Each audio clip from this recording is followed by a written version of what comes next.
It's official, Brock here. It's official, Brock here. All right, everybody, welcome back to the It's Official Brock's Here podcast presented by Brock Lane Films. Today we have Dekzeon Wyche, Sir. a.k.a. DK Wyche, because nobody knows how to say his first name. They don't. Yeah, just before we started, I said his name like 3 times just to make sure I got it right, but it's Dekzeon. And when I was like, we'll get into it, but this is my first time ever meeting him, so I don't know his real name. I just know him from Instagram. And what's your Instagram? It's like DK Wyche. DK Wyche. Yeah. But then I was like, hey, like, what's your real name?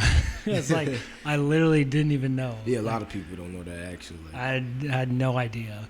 And like, I just saw DK Wyche and I had no idea. Yeah.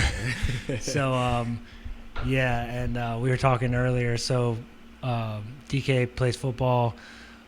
He's at Susquehanna University. Went to York Catholic. Graduated from York Catholic. But we were talking about how his name is like a nightmare for announcers. Yeah. And, what are some of the pronunciations? Dekzeon, Dekzeon, Yeah. like it was bad. Like most of them sounded like Transformer names. I'm like, what? And then when it came to like my last name, it was like Wyche, White, Wyche. Yeah. Like, Yeah. It's White. Yeah.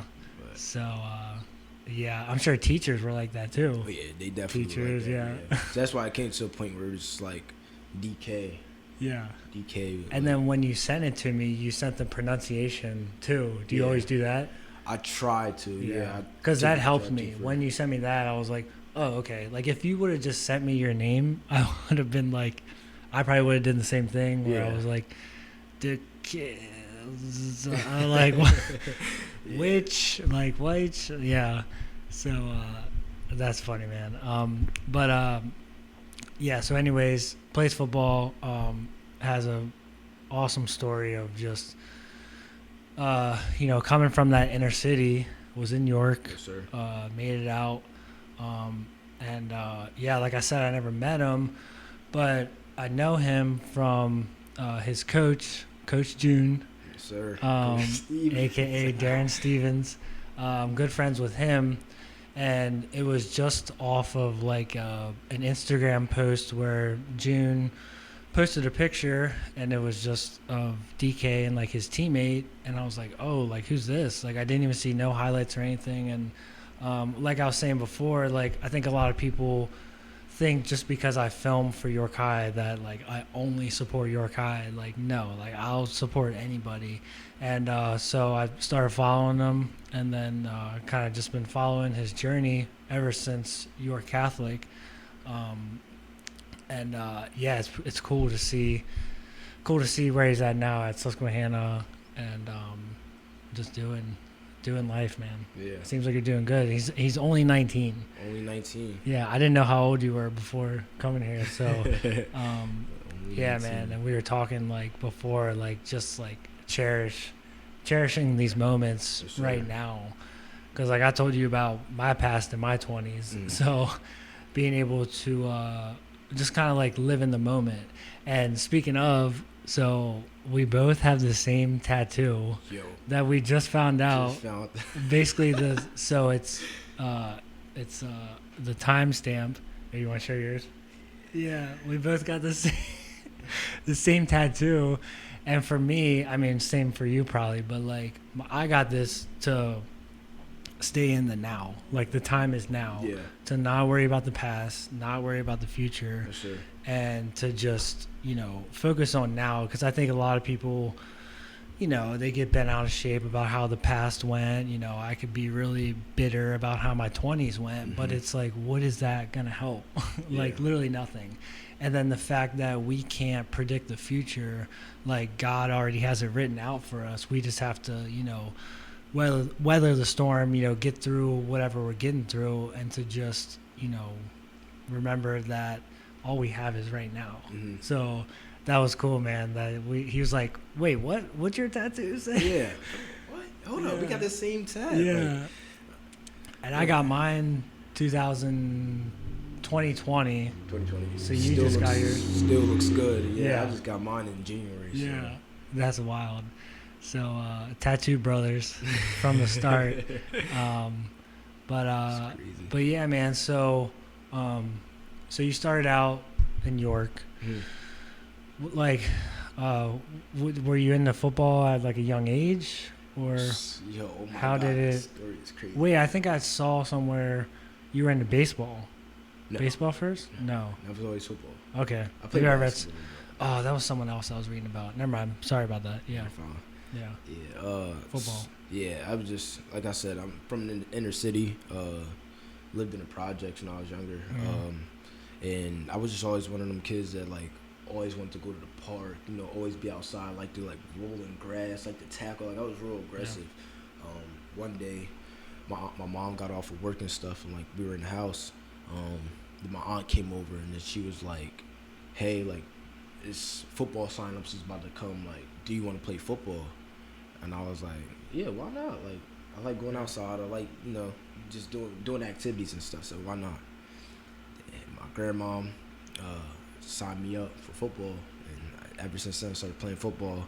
I remember like she had to go out and buy me football pants. I didn't have no jersey. Cleats. Yeah, I didn't have no practice jersey. So what she did was take one of my dad's, like, I don't know if it was an old hockey jersey or old like basketball, old football. I don't know what it was, but she cut it up, and my jersey was so long. I think I was wearing like a men's large as a youth. Like I was only 6, running around with like a big jersey. Wow. Yeah, so that story's wild. My aunt definitely, like, everywhere I go, and like when people ask like, "Yo, how'd you start playing football?" I always say like, my aunt. Yeah. And then, so were you in the sports though growing up? Like, did you watch it? Yeah, my well, a little glimpse. You know, I was a kid. I was just running around and stuff, like going to go eat and stuff. Like, you know, there's like football parties or like something going on and stuff like that. But my whole family is Philly fans. I'm a Philly fan. So, yeah. And then you're a Penn State fan too, like you said. Yeah, I'm just I think I'm PA. actually a PA guy. Yeah, I like this. I like the Phillies. I like the Sixers. I like the Eagles. Penn State. Yeah. Yeah. So then you started. Was that when you started at BYC? Is that BYC days? Yeah, that actually was BYC days. So my uncles, which is my mom's brother and my aunt's brother, they played at BYC. And I guess I just followed their footsteps. That was like, it's crazy because I'm like, dang, why no other team? Like, why didn't I play for like Yorktown Patriots or like South York or Wellington? But I guess I just ended up following up in they steps when they played. So Right. And then, so that was like, what is that, like elementary age? yeah, I want to say I was first grade or kindergarten or first grade. It was one of them two. I think it was first grade. I was turning 7. Wow, they started you guys young down there. Yeah. Because over here, like, we didn't start playing until like 4th grade. Are you serious? Yeah. Oh yeah.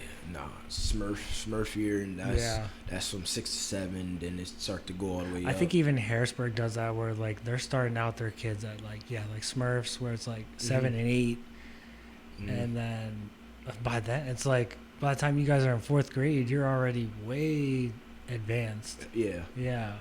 So like when I talk to guys like now, and like even in high school, they were saying like they just started. I'm like, wow, like I've really been playing this game since like time. Yeah. It's crazy. Wow.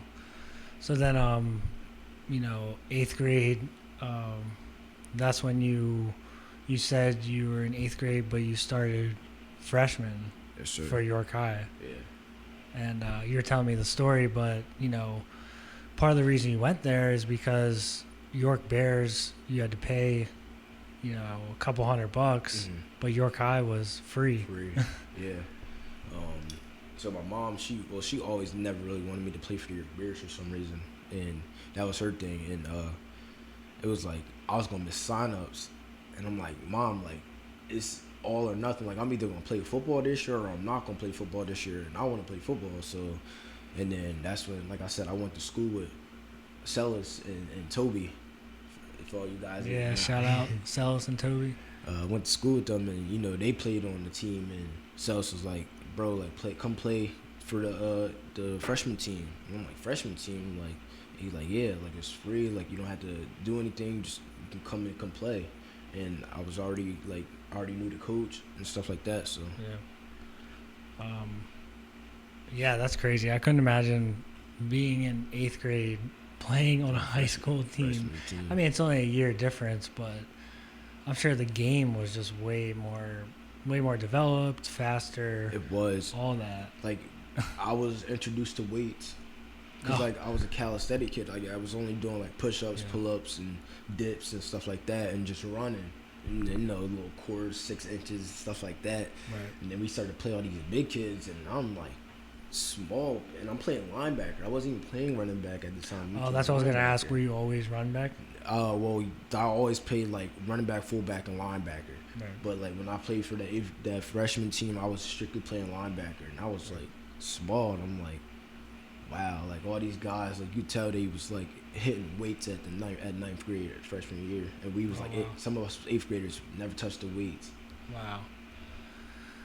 Yeah. So 8th grade, just getting completely thrown into the mix of all that. And then we didn't talk about this off camera, but 8th grade is when you lost your grandfather. Yeah. So how was that at that age? Because that's young. I ain't gonna lie, I was hurt. Like that was like a big. Besides football, that was like a big part of me. My grandfather is from my family is from Philly, so my dad, my aunt, and my grandma, and my grandfather. My dad, aunt, and my grandma, we live in York. My grandfather lived in Philly, but he would come down, come for the weekends and stuff like that, or we would go up there and go see him for the weekends. Right. And so you saw him a lot. Yeah. And then one time we went up there and something, and like we went to the doctors. I'm like, why are we going to the doctors? My girl like, your papa got an appointment and stuff like that. So we at the doctors or whatever, and then next thing you know, his appointment is like about to be up, and then I hear them talking like, you either get the surgery or you only get to like live for like 3 years or something like that. And like I was heartbroken when I heard that. So then right after I questioned my grandma about it, she kind of like pushed it off, and we went to hibachi. Like everybody likes to eat, so she figured like that was gonna get my mind off of it. But like I was sad the whole time we was at hibachi. Like I was eating food, sad. Like that's crazy. You remember like that meal vividly because like he is me. I am him. Like that's my grand. Like he was just a big part of me. Yeah. Whether he was like around, like wasn't around full time or not, like that was my grandfather. Like I cherished everything about him. And then next thing you know, he ended up coming to York and staying with us and living with us permanently and stuff. And then he came to my games for what? There was like 3 years. Cause did he get the surgery? He got the surgery. Oh, okay. But it didn't work out. Dang. So like he ended up living with us and stuff. He came to my games, mind you. He never saw me play football because he was always in Philly. So he never. But when he saw me, he got to see you. Got to see me. That's cool. When he lived with us, like on stage, and he was like my grandson is actually like great, like good and stuff like that. And then that's cool. Next thing you know, I was at school. Long story short, I was at school. My mom and my aunt came and got me, and I was going through stuff at home. Like my mom and my dad not together, so I was going through stuff, and I wasn't seeing like that side of the family. I wasn't seeing that side of the family at the time, and then next thing you know, my mom's like she starts laughing. It's just like trying to tell me something serious, but she starts laughing. I'm like, what's so funny? Like, if you're gonna tell me something, tell me. She plays Adele, and I'm like, why are you playing Adele? Like, why? Like, what is going on? And it's Hello. I'm like, why are you playing like Hello? And then next thing you know, she tells me like, sorry, but like, your grandfather died. My mouth just dropped. With Adele playing? With Adele playing. I was so furious.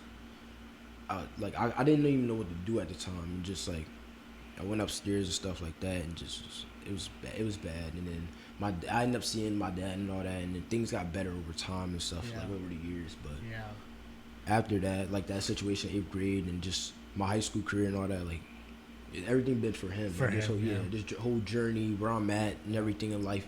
It's all for him. Right. Yeah, man. I mean, I couldn't imagine that happening in eighth grade. Eighth grade. Because I've lost both my grandpas, but it wasn't until like the past couple of years where I just lost my grandpa this past year, and then the other one I lost a couple of years ago, and like it's so weird. It's weird like losing them because you have your parents, but then like your grandparents are like your superheroes, where like you always look up to them. They always care for you. They're always loving and all that. And like knowing that they're not here is just like the weirdest feeling. Like I only have one grandma left. Shout out Grandma Muss. But my other set of grandparents, they're both gone, grandma and grandpa. So I went over to, like the other month, I went over to their old house. It sold, and just like sat out front, just like crying. Because there were so many memories there. So many memories of like in the front yard. I used to cut my grandpa's grass. We had so many just pulling up, my grandpa opening the door and all that. And it like made me realize that like we can't take materialistic things with us. Like it doesn't matter. I've said it before about it doesn't matter what kind of car you drive, what house you have. Like people are going to remember you from the memories. Yeah. And like the legacy you lead. And just like in that moment just made me like put everything in perspective. Like none of this stuff matters. It's all about the memories and the memories you make with people. And it's it stinks that it's through death that makes you think of that. But there's always, you try to always see the good and the bad. So I couldn't imagine being that young though, because nothing like that ever happened to me, where like I had no deaths in the family. My first death I experienced was my friend when it was like 2014. So I was like, I don't even know how old I was, but it was like after high school. So I didn't get to experience, I never experienced that. Yeah. So, and I'm sure even being in the inner city, like you probably knew people. Did you have friends and stuff? Yeah. That died? When like I came after that, the news was broken that day. The next day I went to school and I was like not talking to nobody. Like I told you, my best friend Victor. Yeah. I wasn't like Marcellus was in my class at the time. I had another friend named Justin, and I was telling the guys like, bro, like I'm not in the mood today. Like I lost my grandfather, and just like they had my back that day. Like that whole week was just it was a terrible week. Right. But it's like in the inner city, it's like it happens so often that you get numb to it. Yeah. But when it's your family, like that's like a whole different feeling when it's your blood. Mm-hmm. So like when it's shootings and stuff, you're like, okay, like it's shootings. But like when it hits, like when it's home and it hits home, like it's like, bro, like, sheesh. Yeah. Yeah, well, that's awesome, though, that he got to come live with you and got to see you play. Yeah. That's awesome. Yeah. So that was when you were at York High? No, this was like the last year at BYC. Okay. My last year at BYC. But, like, when he died, it was like me going to, it was like that year going over to York High. Nice. Yeah, man.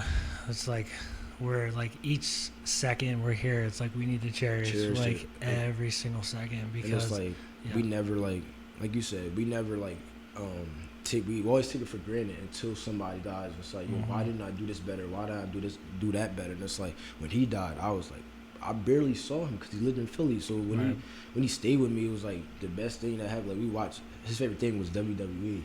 Oh wow. Yeah. Every single day was Monday. He was down there on that couch watch it, bro. It was the funniest thing ever. And then, like, I'll try to go outside and go throw the football or something. He told me to go have a seat and watch it with him. Mind you, I thought WWE. What was this, like early 2000s ish? No. No, this is like 2010. No. Oh, this was actually 2016, 17. Oh wow. Yeah, like He was watching it back still then? watching it. Wow. Still watching it, and like I would have thought it'd been corny to him because like Yeah. all his wrestlers is gone. Like they're Yeah. old. It was like fun back then. Now it's Right. like we got these new guys. I didn't think he was still watching it, but that's his favorite thing. Yeah. Yeah, me and my buddy were just talking about so then did you know Vince McMahon? Yeah, You saw he just retired? yeah, Yeah. Well, finally, he's freaking like 77. Like guy should have retired like 10 years ago, but I think it's a family business where like his daughter or wife or somebody, I think his daughter is going to take over. and wasn't she, or I don't know if she is or still or what not with Triple H? Yeah. Yeah, Yeah, yeah, them. Yeah, bro. I was talking to my buddy, I used to be into that, like, but like back in like the early 2000s where it was like Triple H, like The Rock was really popular. Mm. And like all the, like that was like amazing. But I was also like my early like 10, 11, 12 Yeah, where it was like, oh, this is still cool. And, you know, even after knowing it's fake, it's like some of that stuff, like the whole like Hell in the Cell, Mhm. where they're like up in the cage and they're like throwing guys like 50 feet through the cage. It's like, what? Like, how do you like, you can't practice that. Yeah. Like, so I thought it was cool. I don't watch it anymore, but yeah, I don't need yeah, and then UFC came out, and then I think the wrestlers that used to watch wrestling kind of went with the UFC, but mhm. yeah, I don't watch any of that, but yeah, that's funny. He watched wrestling.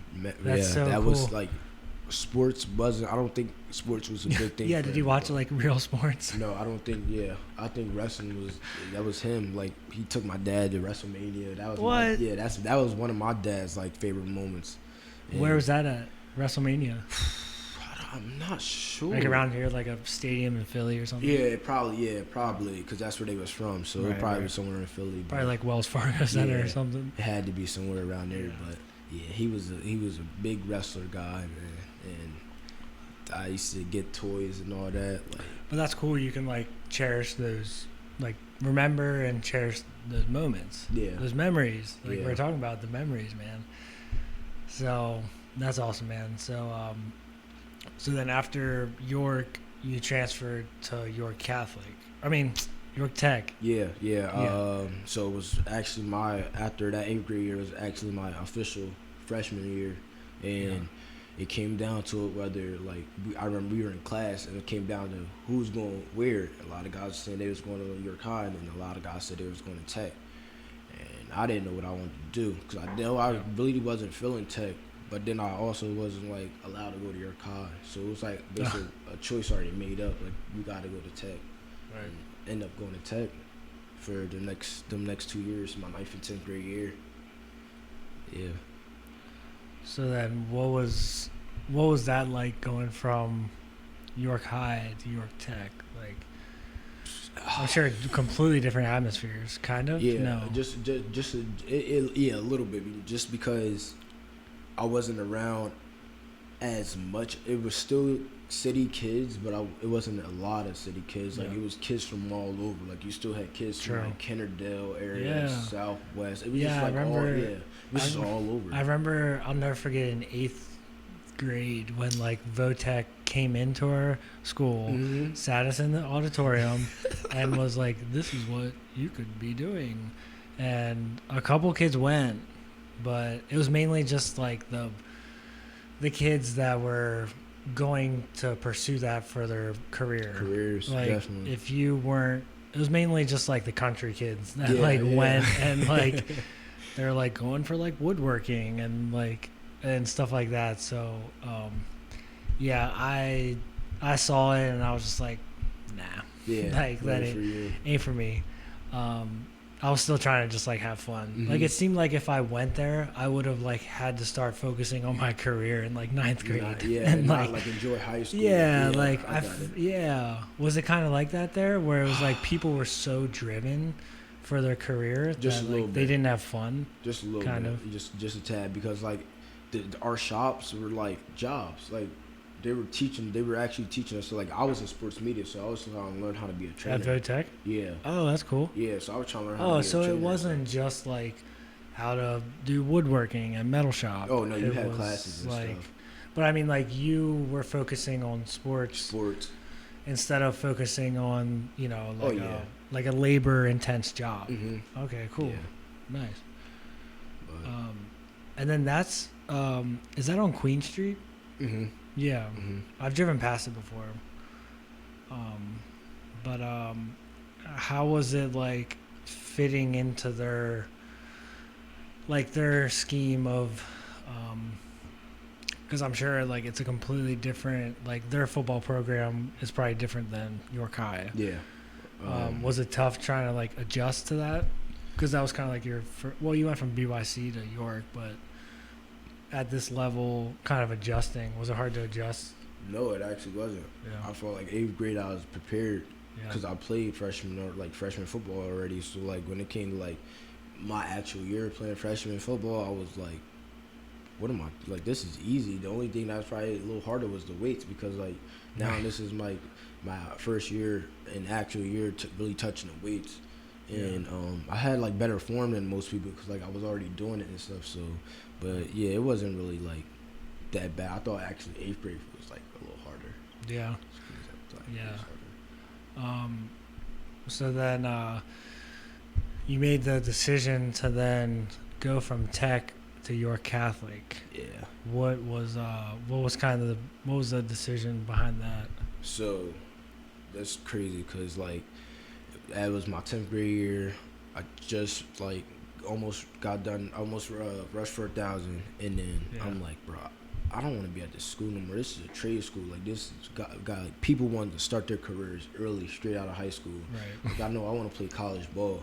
Yeah. So I told my mom and my dad, I'm like, can I go to a different school? And they was like, yeah, like you can go to a different school.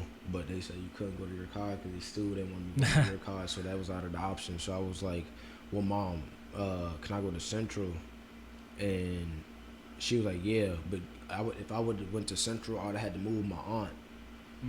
And I didn't, like, I wanted to go to Central. Like, that was, like, one of my first choices. But then it was, like, I didn't want to move all my stuff, and I didn't want to be for my mom yet. Like, right. I was still with a saw, obviously, but, like, I didn't want to, like, I wanted to still live in my mom's house and stuff like that, right. Still be with my sister and everything. So Central kind of ruled out, too. And then my grandma and my dad, they lived in Dallastown, but, like, they were in a moving stage, so it was like, dang, I couldn't go to Dallastown either. So I'm like, hold on. My dad wanted me back in like 7th grade to then go to York Catholic, because York Catholic starts at 7th grade all the way up to 12. So I'm like, why not? Like, why not have a change? And I was like, well, can I go to York Catholic? I said, yeah. Ended up doing the paperwork. I ended up shadowing there, going to like see how the school was, going to different classes and everything. And then the next year, my junior year, I finally enrolled in York Catholic. Nice. And then going from where Votech was like a very much like losing season to like the Irish tradition, and just like it seems like there's so much tradition at York Catholic. Mm-hmm. And then since there was like so much like tradition, were they kind of like inviting to you coming there? Or was it kind of like, because you went junior year, like that was like, by then, like everyone has their friend group, everyone's been together for, however many years. So was it hard fitting in there? Definitely. Because you said Votech is kind of like everybody's coming together from all different types of, but like those guys were like a core, they probably went to, Catholic school their whole lives. They did. Was it tough fitting in there? Yeah, real tough. Because like you said, everybody was family, which was crazy to me. Everybody was brother and sister. Everybody was cousins. Like everybody was related to everybody. Everybody. Yeah, like and then like everybody dated everybody. Or, God. Like like we went to school together, like St. Joe's, and I'm like. Yeah, St. Joe's. I was trying to think of like the names of like a Catholic school. Yeah. But yeah, they went to St. Joe's and all that together. And I'm just They've been together. hey, like, and all their families probably hang out, and they all go to church together, and they all. And a lot of the families invest in the school. True. So like, True. yeah, it was like a little tough, but then I had somebody there. His name is Jabbar Cease. He's like family to me too. He basically took me under his wing. Was when he I a went player? There. Yeah, he was a player On my team. On your grade? That he was a year older than me, so he graduated 2020. But when my junior year, he was playing. We both played running back, and he played corner. He basically like actual school part outside of football. He took me into his wing and stuff.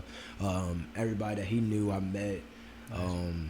Lunch was like everybody was like cool. They was talking to me and stuff like that, and the teachers, they all like loved me and everything like that. And after he graduated, and it was my senior year, everybody had knew me already. Oh, okay. Yeah. Dang. So because of him. Because of him. Yeah. Yeah. He helped you out a lot. Mm. It's funny. I found the one interview where they like interviewed you at practice or whatever. Yeah. And you're wearing like a purple do-rag. I was like, yo.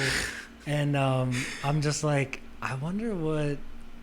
Well, first of all, I wonder if they were like, you know, here's this guy coming in, you know, he's going to, especially the running back's already there, like he's going to take my spot. He's taking all my spotlight, you know. Was there kind of some of that where it's like, here you are, you're a star of your own, and then was it tough to kind of fit that in there? Were they kind of like, who's it, like, this guy's going to take my spot? Yeah and no. I think a lot of guys were like kind of like mad and jealous because like I was kind of breaking up that family thing. I don't know. I kind of got that vibe from them a little bit. Yeah. But then it was also like you said, they had that tradition of winning. They was all about winning. Oh, so as long as they're winning. As long as they're winning, like they were just happy like I was good. Like if I wasn't that good at football and stuff like that, they probably would. True. Yeah. Because, like, I remember we, at Southwest, it was my sophomore year. The seniors, they had this guy come in from Hanover, tall, like, 6'3" wide receiver, like, crazy hands, like, everything. And we're like, yes, like, this guy's about to save us. Like, you know, because during those years, like, 2008, 2009 at Southwest were not good. Like we were not good, and this guy was about to save our season, and then he came in and was just like did not live up to the potential at all, and like was dropping balls, and he just like it was just kind of like a bust. Yeah, and it was like, what the heck? So I could see if you came in there and you were like that, they'd be like, bro, who's this? Like, Get DK out of here. They kind of already knew me though, because of sophomore year. And plus, like, you played at Tech, so you had to play them. Yeah. And now they're like, oh, this guy's on our team. Yeah. Okay. So like my head coach. So they knew. See, with us, with that Hanover kid, nobody had any idea because Southwest never plays Hanover. So we're like, it was just word of mouth. Yeah. So it was just like, oh, and then he was a bust. So I was like, this guy sucks. I mean, to put it politely. I mean, yeah. Oh, so they were like, okay, we know him. He knows, you know, we know his capabilities. Yeah, but it was like, what type of DK are we getting? Oh. Like, are we gonna still get that guy that we played against, or are we going is he gonna come here and not like live up to the hype and stuff like that? True. So yeah, they kind of already knew me. That the head coach was ecstatic when he got me. I bet, yeah. Oh, so that's cool. So they just molded you right in to the team. Well, that's good. Because I saw that clip of you on the interview, and I'm like, I wonder if, like, at that point they were pissed that, like, because now here you are, you're getting all the spotlight. You're getting the interviews, and, like, I was just like, I wonder if they were all, like, pissed at him for that. Nah, because it was that when you saw that interview, it was senior year at the time, and like everybody looked up to me on our team, like guys, like I had even middle schoolers that's not even in the high schools yet, like they weren't even high school yet, they was in the middle school class, and then when it was time for them to go to high school and they had like 1 year with me, they were like, bro, like I watched you in middle school. Oh wow.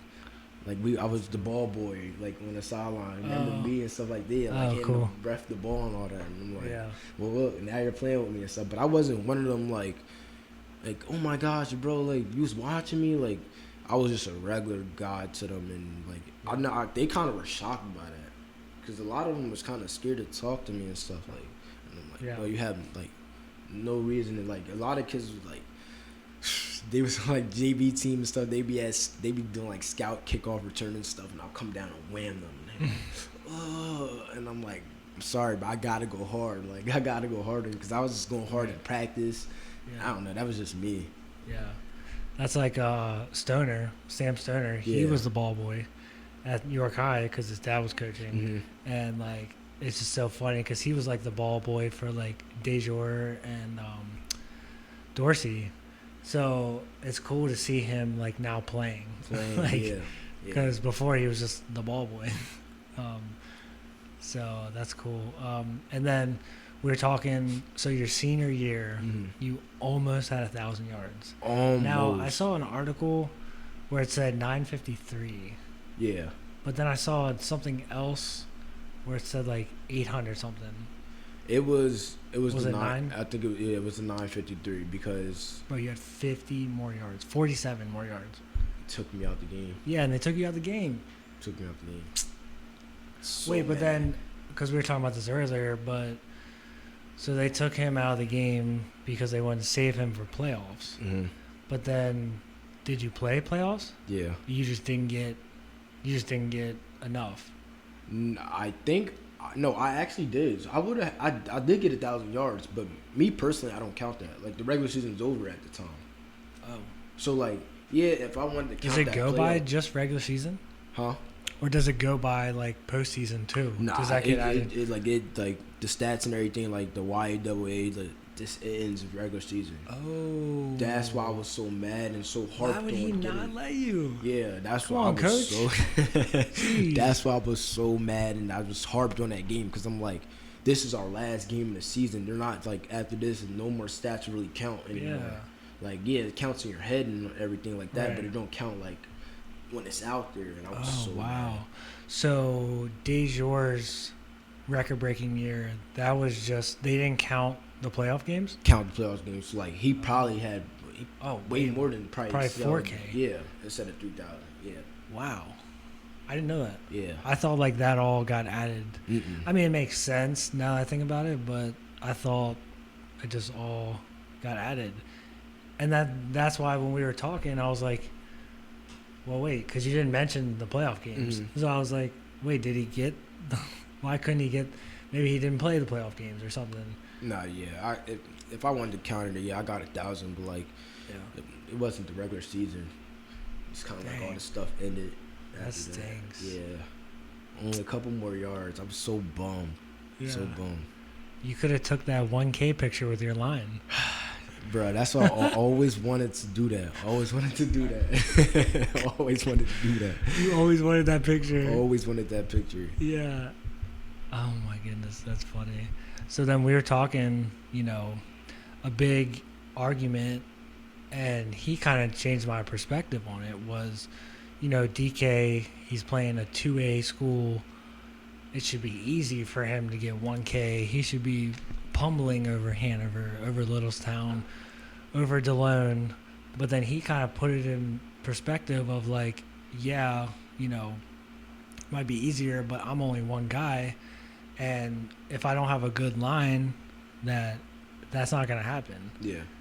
So just kind of speak on that, like your thoughts on that. When someone argues, like Marcellus, like we were talking, when Marcellus is like, yo, Dorsey, Beemore, way better than you. And then your argument is like, well, yeah, they had a line of like 3 dudes went D1 or like went D2 or like went to college. Like they're big. Yeah, and it's crazy because it wasn't just him. It was like everybody that wanted to talk sports and wanted to talk high school stuff. Like they would say random people coming up to you. Yeah, they would say like certain people was better than me and stuff like that. And I'll just like make that argument like, first of all, like they're in 6A, I'm in 2A. Yeah, their comp is harder, but they all are like big, fast, and strong. Right. Where I'm like big, fast, and strong going against guys that's like my line is like, I want to say 5'8", 5'9". I'm 6 foot at the time, 5'11". Yeah, you're taller than the line. Yeah, like linebacker just seeing over the line and can see me. Yeah, and it was one of them things where like, as soon as I get the ball, I gotta break a tackle. Immediately. You got to make a cut. Yeah, like I have to break a tackle, and it was like, that's why Coach Stevens was always on me, because it's like when you do get that hole, bounce like hash number silence. He always harped on that hash number silence. Bro, I have chills going down my body right now because that was one of the things. So I was like, what is like one memory that you can remember from DK's season? And we're like, what do you remember? And he goes, I think he said Bermudian, but he wasn't sure. Yeah. A Bermudian game where he got on the headset, talked to you, and was like, hash number sidelines. And after he said that, you broke off like a 70-yard run. 70. Wow, bro. Bro, because like that's crazy. That week at practice, we kept practicing, kept practicing it. Every time I got past the line of scrimmage. Yeah. Hash number sideline. And then like he would send me like the day, it was Thursday, the game is Friday. Thursday night, he sent me a college video of somebody like actually getting the ball, and then he got to the numbers, he got to the hash, and then got to the numbers and then scored. So I tried to mimic the same thing, and I got the ball against Bermudian. And next thing you know, I saw this guy in the corner of my eye, did a juke move, he slid, and then did another juke move and got up straight up the sideline and just got a couple of yards and broke. And that was like, I want to say play like 3 or 4. Of the game? Yeah. Oh, my God. Bro, that place probably went nuts. Yeah, it was crazy. And then he was like... He's like, I told you. Yeah. And then but there were some times, though, like, where I did some, like, bonehead stuff, and like, but I still scored or something like that. And I go to the sideline, and one of my coaches give me the headset. He's cussing me out. Like, I'm hearing it in the headset. And I'm like, okay, bro. And I take the headset off. Like, he was just on me all the time. Yeah. All the time. Yeah. So is that like I mean, I'm not a running back, but is that like a proven, I'm sure it doesn't work every time, but like hash number sidelines, I mean, you can kind of see the trajectory and then you hit the corner. Is that like a proven science in football? A lot of backs, yeah. A lot of great backs. Because they can hit that corner. They can hit that corner and just either use your speed, but not only that, you're getting out of all that junk that's in there. Right. The linemen's in there, the linebackers is in there. Once you get to the linebacker level, why not bounce it out? All you got is maybe a corner, but the corner's getting blocked, so it's just a safety. Right. Wow. Like that's crazy. Yeah, and if you watch a lot of backs, like they did it. Like Dekzeon did it a ton. Yeah. B-More did it a ton. Like these guys did it a lot. Yeah.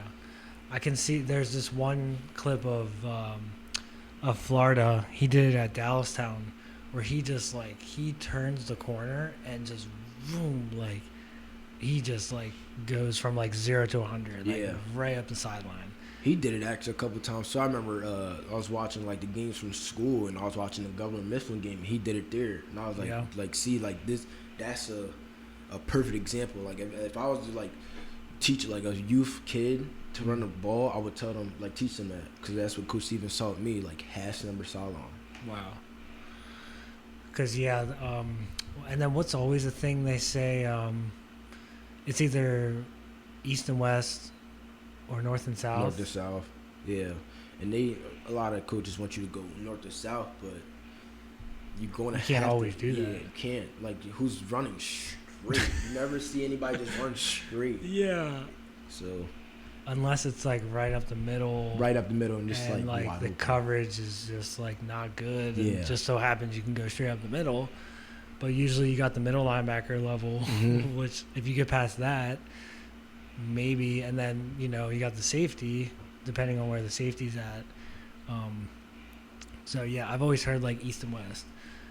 So that's kind of like hash number sideline, but hash number sideline is just more specific. Yeah. It's more like up, turn, back up. Where you're going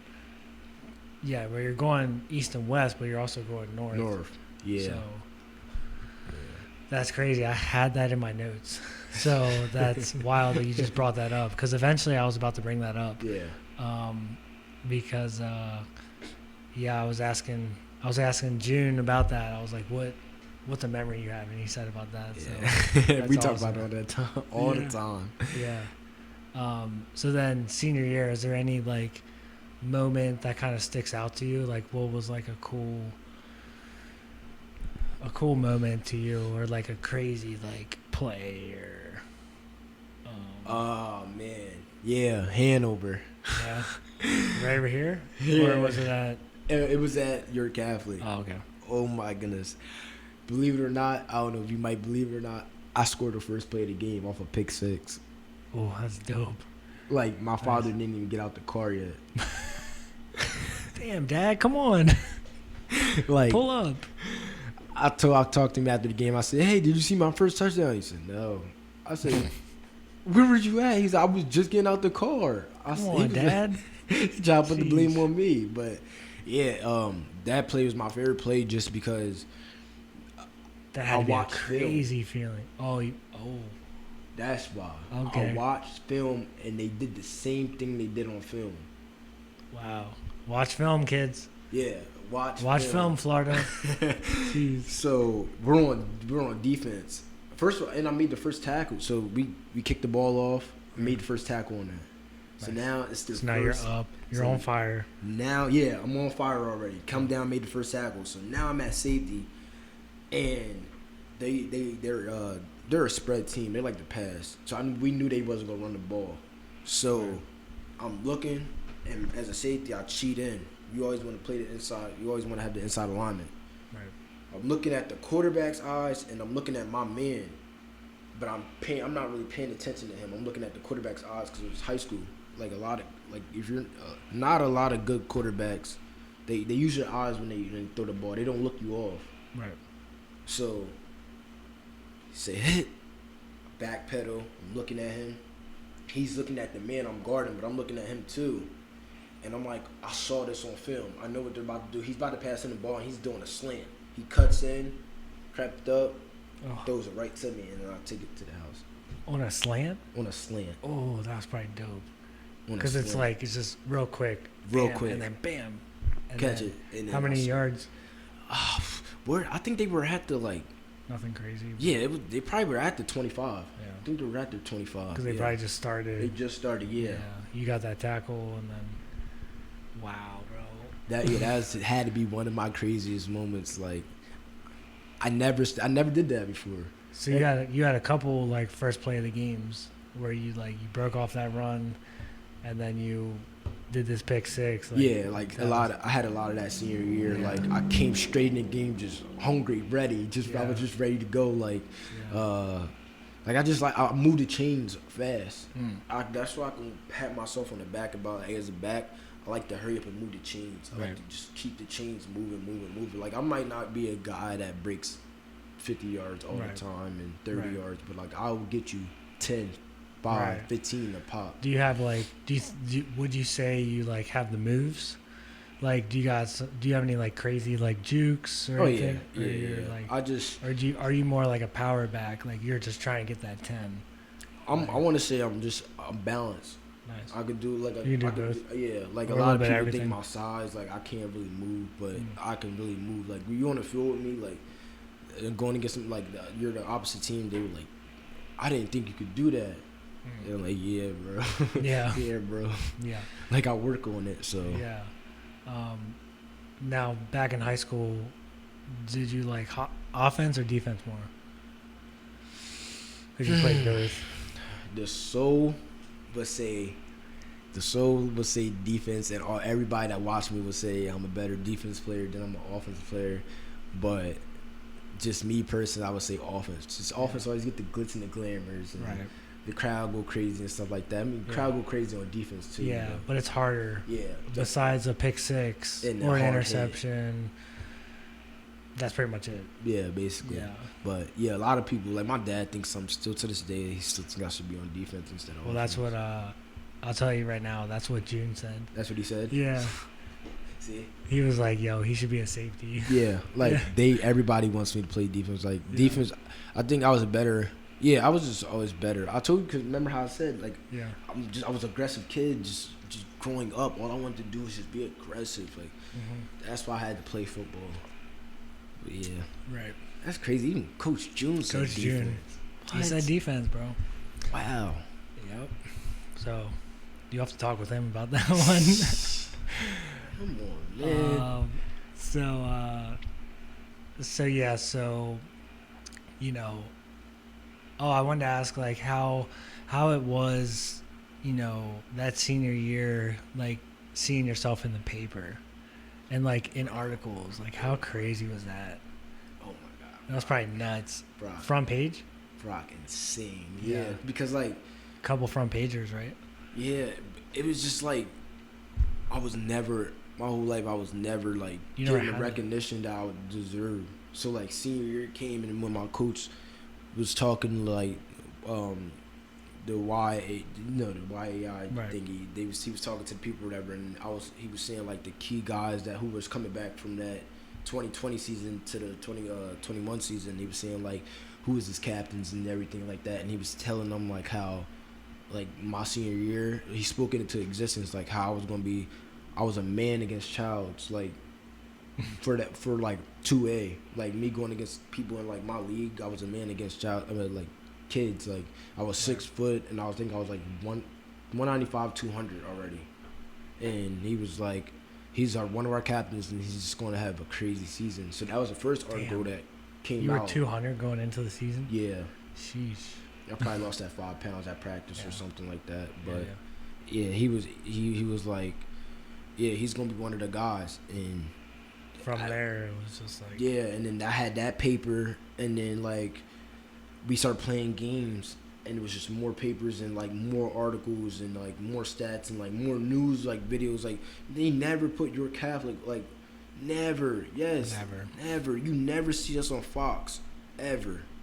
Yeah. And next thing you know, like I used to like tweet on Twitter and stuff like, your Catholics not getting the recognition they deserve. Like, come on, like we gonna shock the world. And that was my motto at school. Like we used to break at practice. I'm like, shock the world on me, shock the world on 3. 1, 2, 3, shock the world.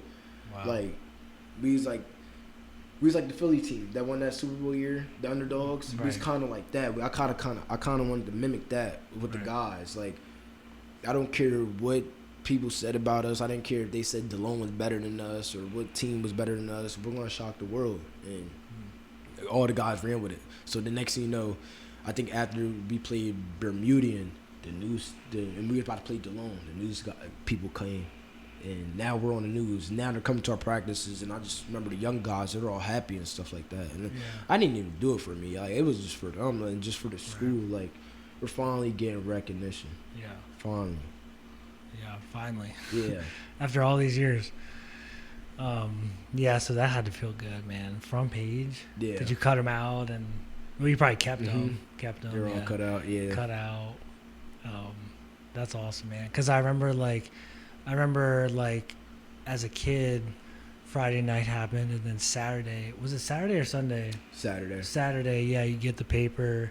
You like, whoa, like whoever's on the front page, like that's so cool. Yeah. Like as a kid, I remember that being just like so awesome. So I can't imagine like being the guy on the front page. Like I was probably like a little hometown hero. Yeah, and I'm like, about time though, cause it's like, about time. I feel like I've been living in the shadows my whole life, and then like now good things are happening. About time.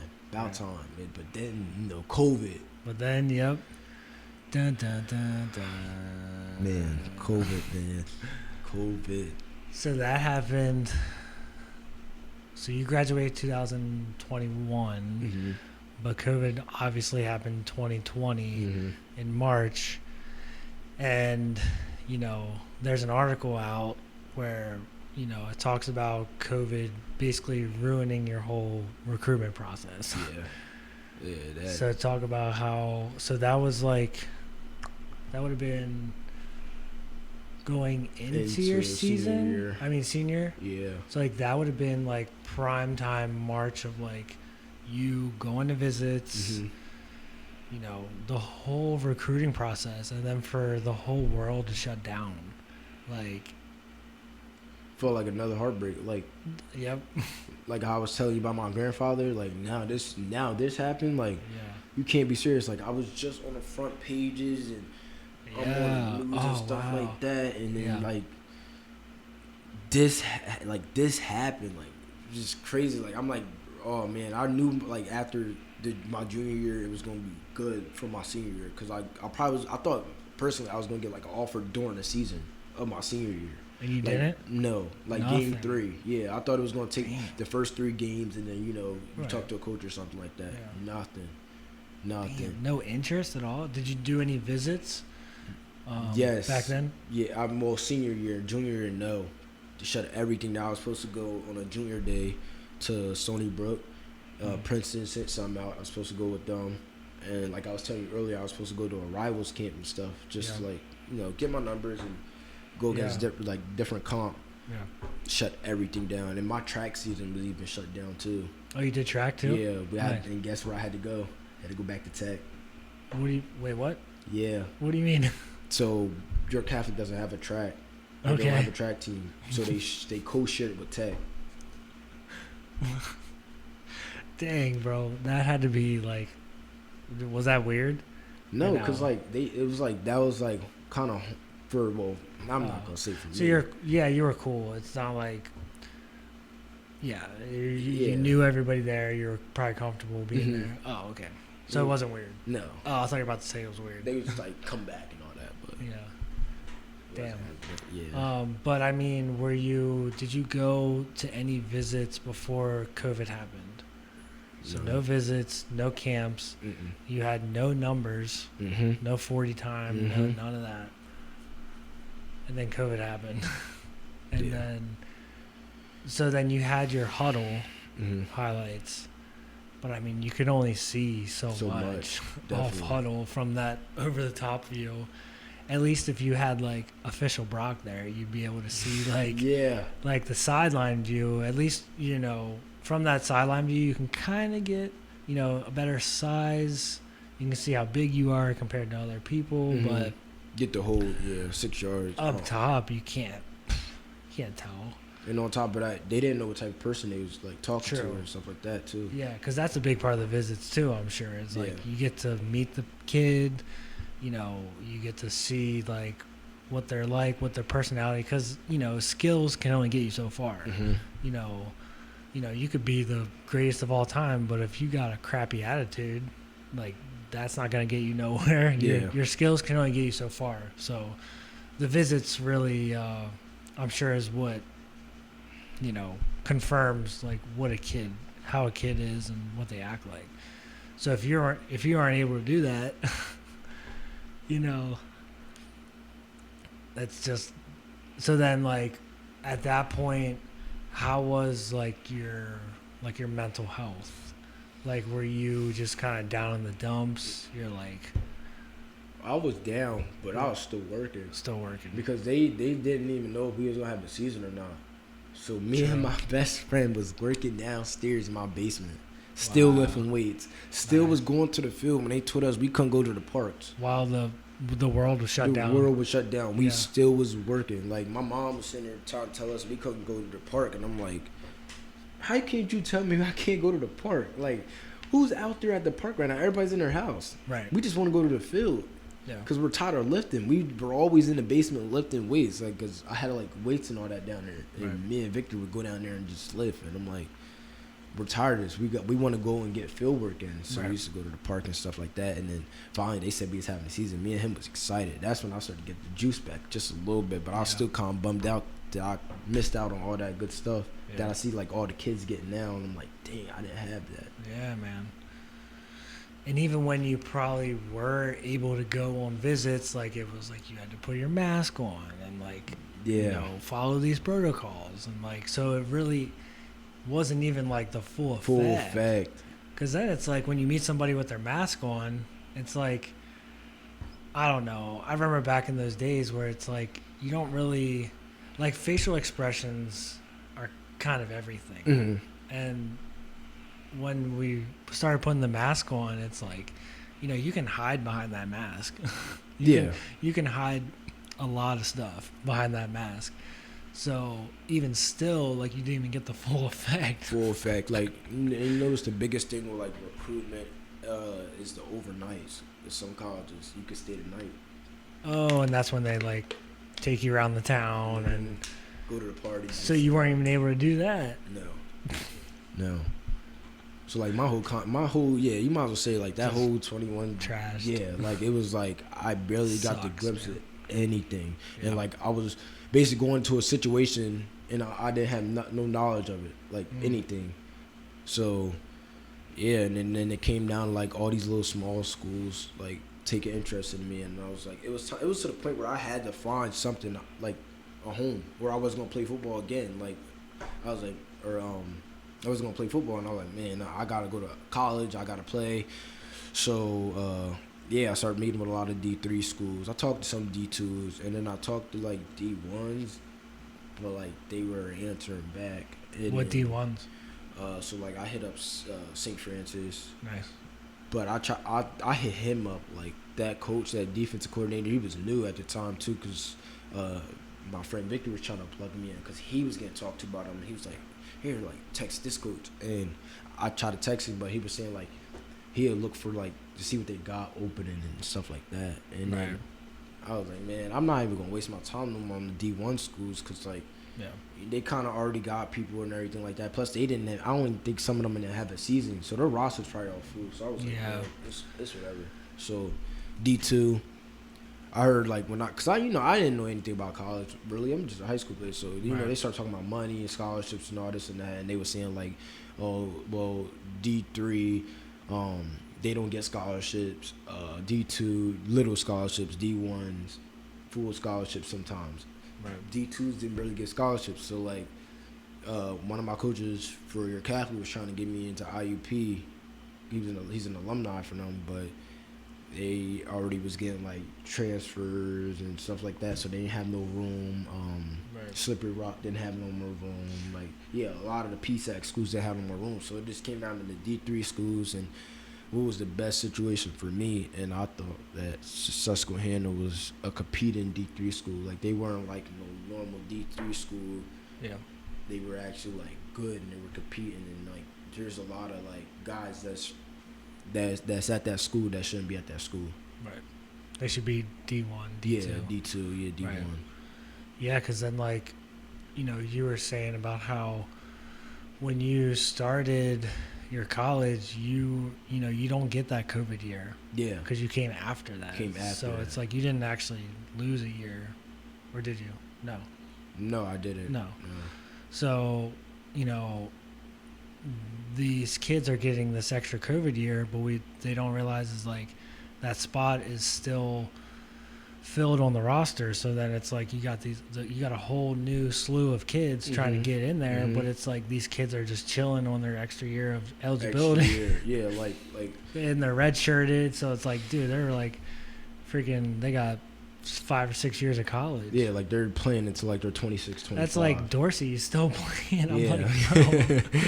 I mean, he's kind of like, shout out Dorsey, but like he is like, he got that extra year. Mm-hmm.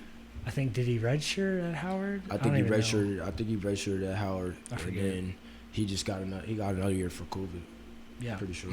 So it's like people like that, that kind of take away from people like you, and your class trying to get in there. Yeah. Where'd Victor go? Victor went to RMU with DeMont. What? Yeah, he goes. Oh, with cool. DeMont. Yeah. That's dope. Is he still there? Yeah, he is. Cool. That's crazy. So he made it. He made D1. Yeah, he actually got a preferred walk-on. Ooh. And I was like so happy for him. It wasn't even like jealousy or anything. That's dope.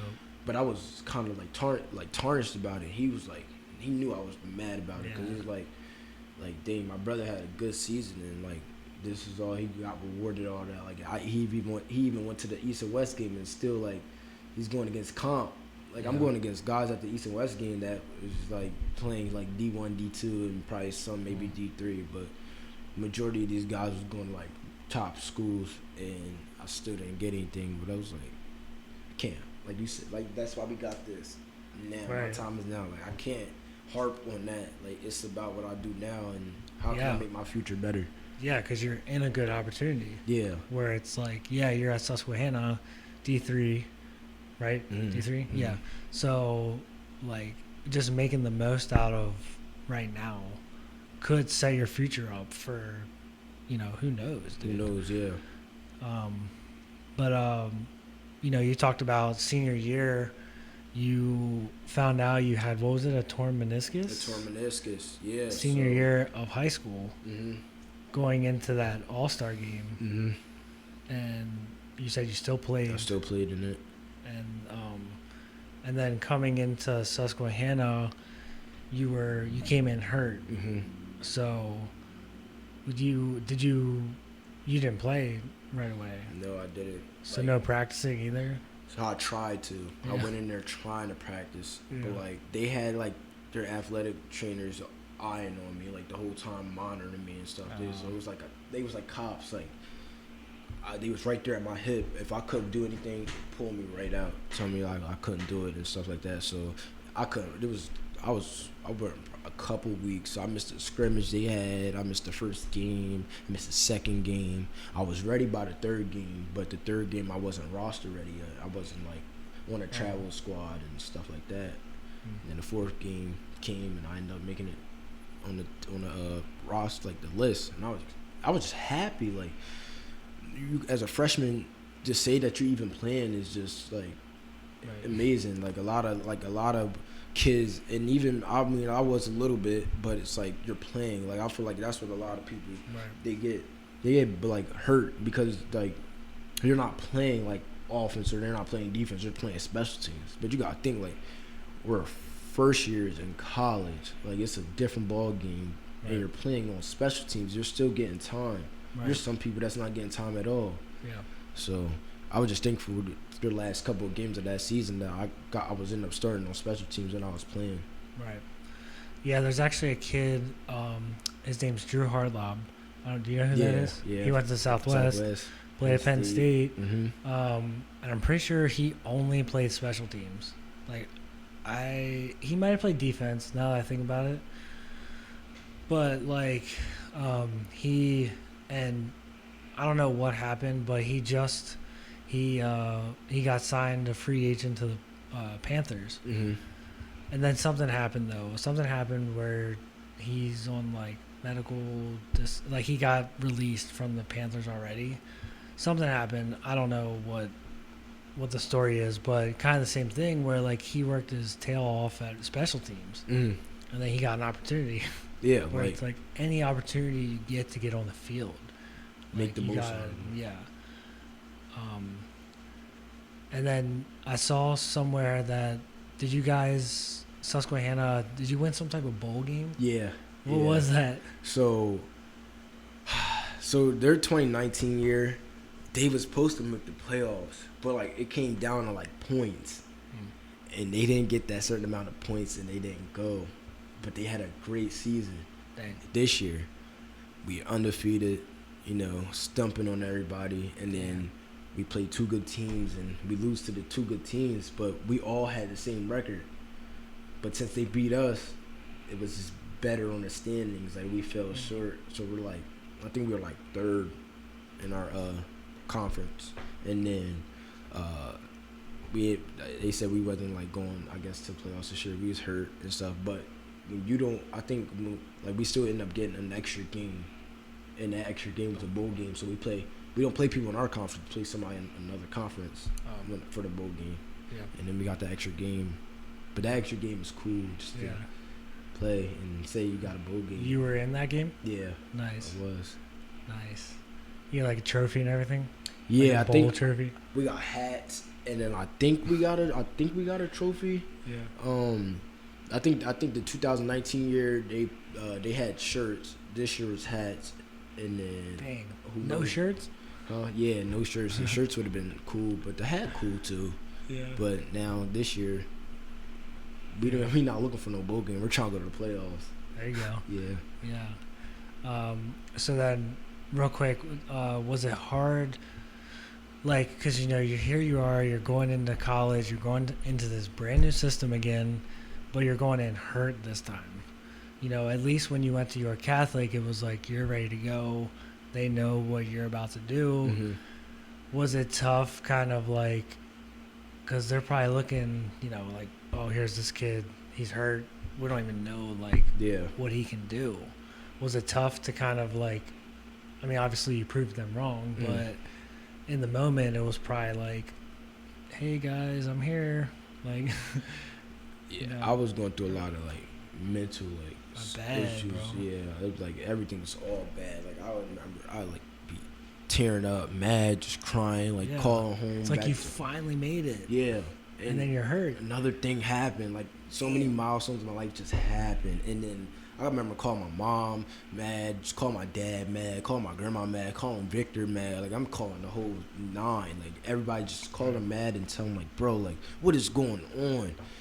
And finally, when I came back, I made sure like to prove it on like when I was playing scout and stuff. So a lot of like the older guys and stuff, like they saw what I could do and stuff like that, and they were saying like, bro, you're gonna be good. And then opportunities this spring to showcase my skills, and everybody's like, oh wow, and he can play. So this summer, this training camp, everything's up from there.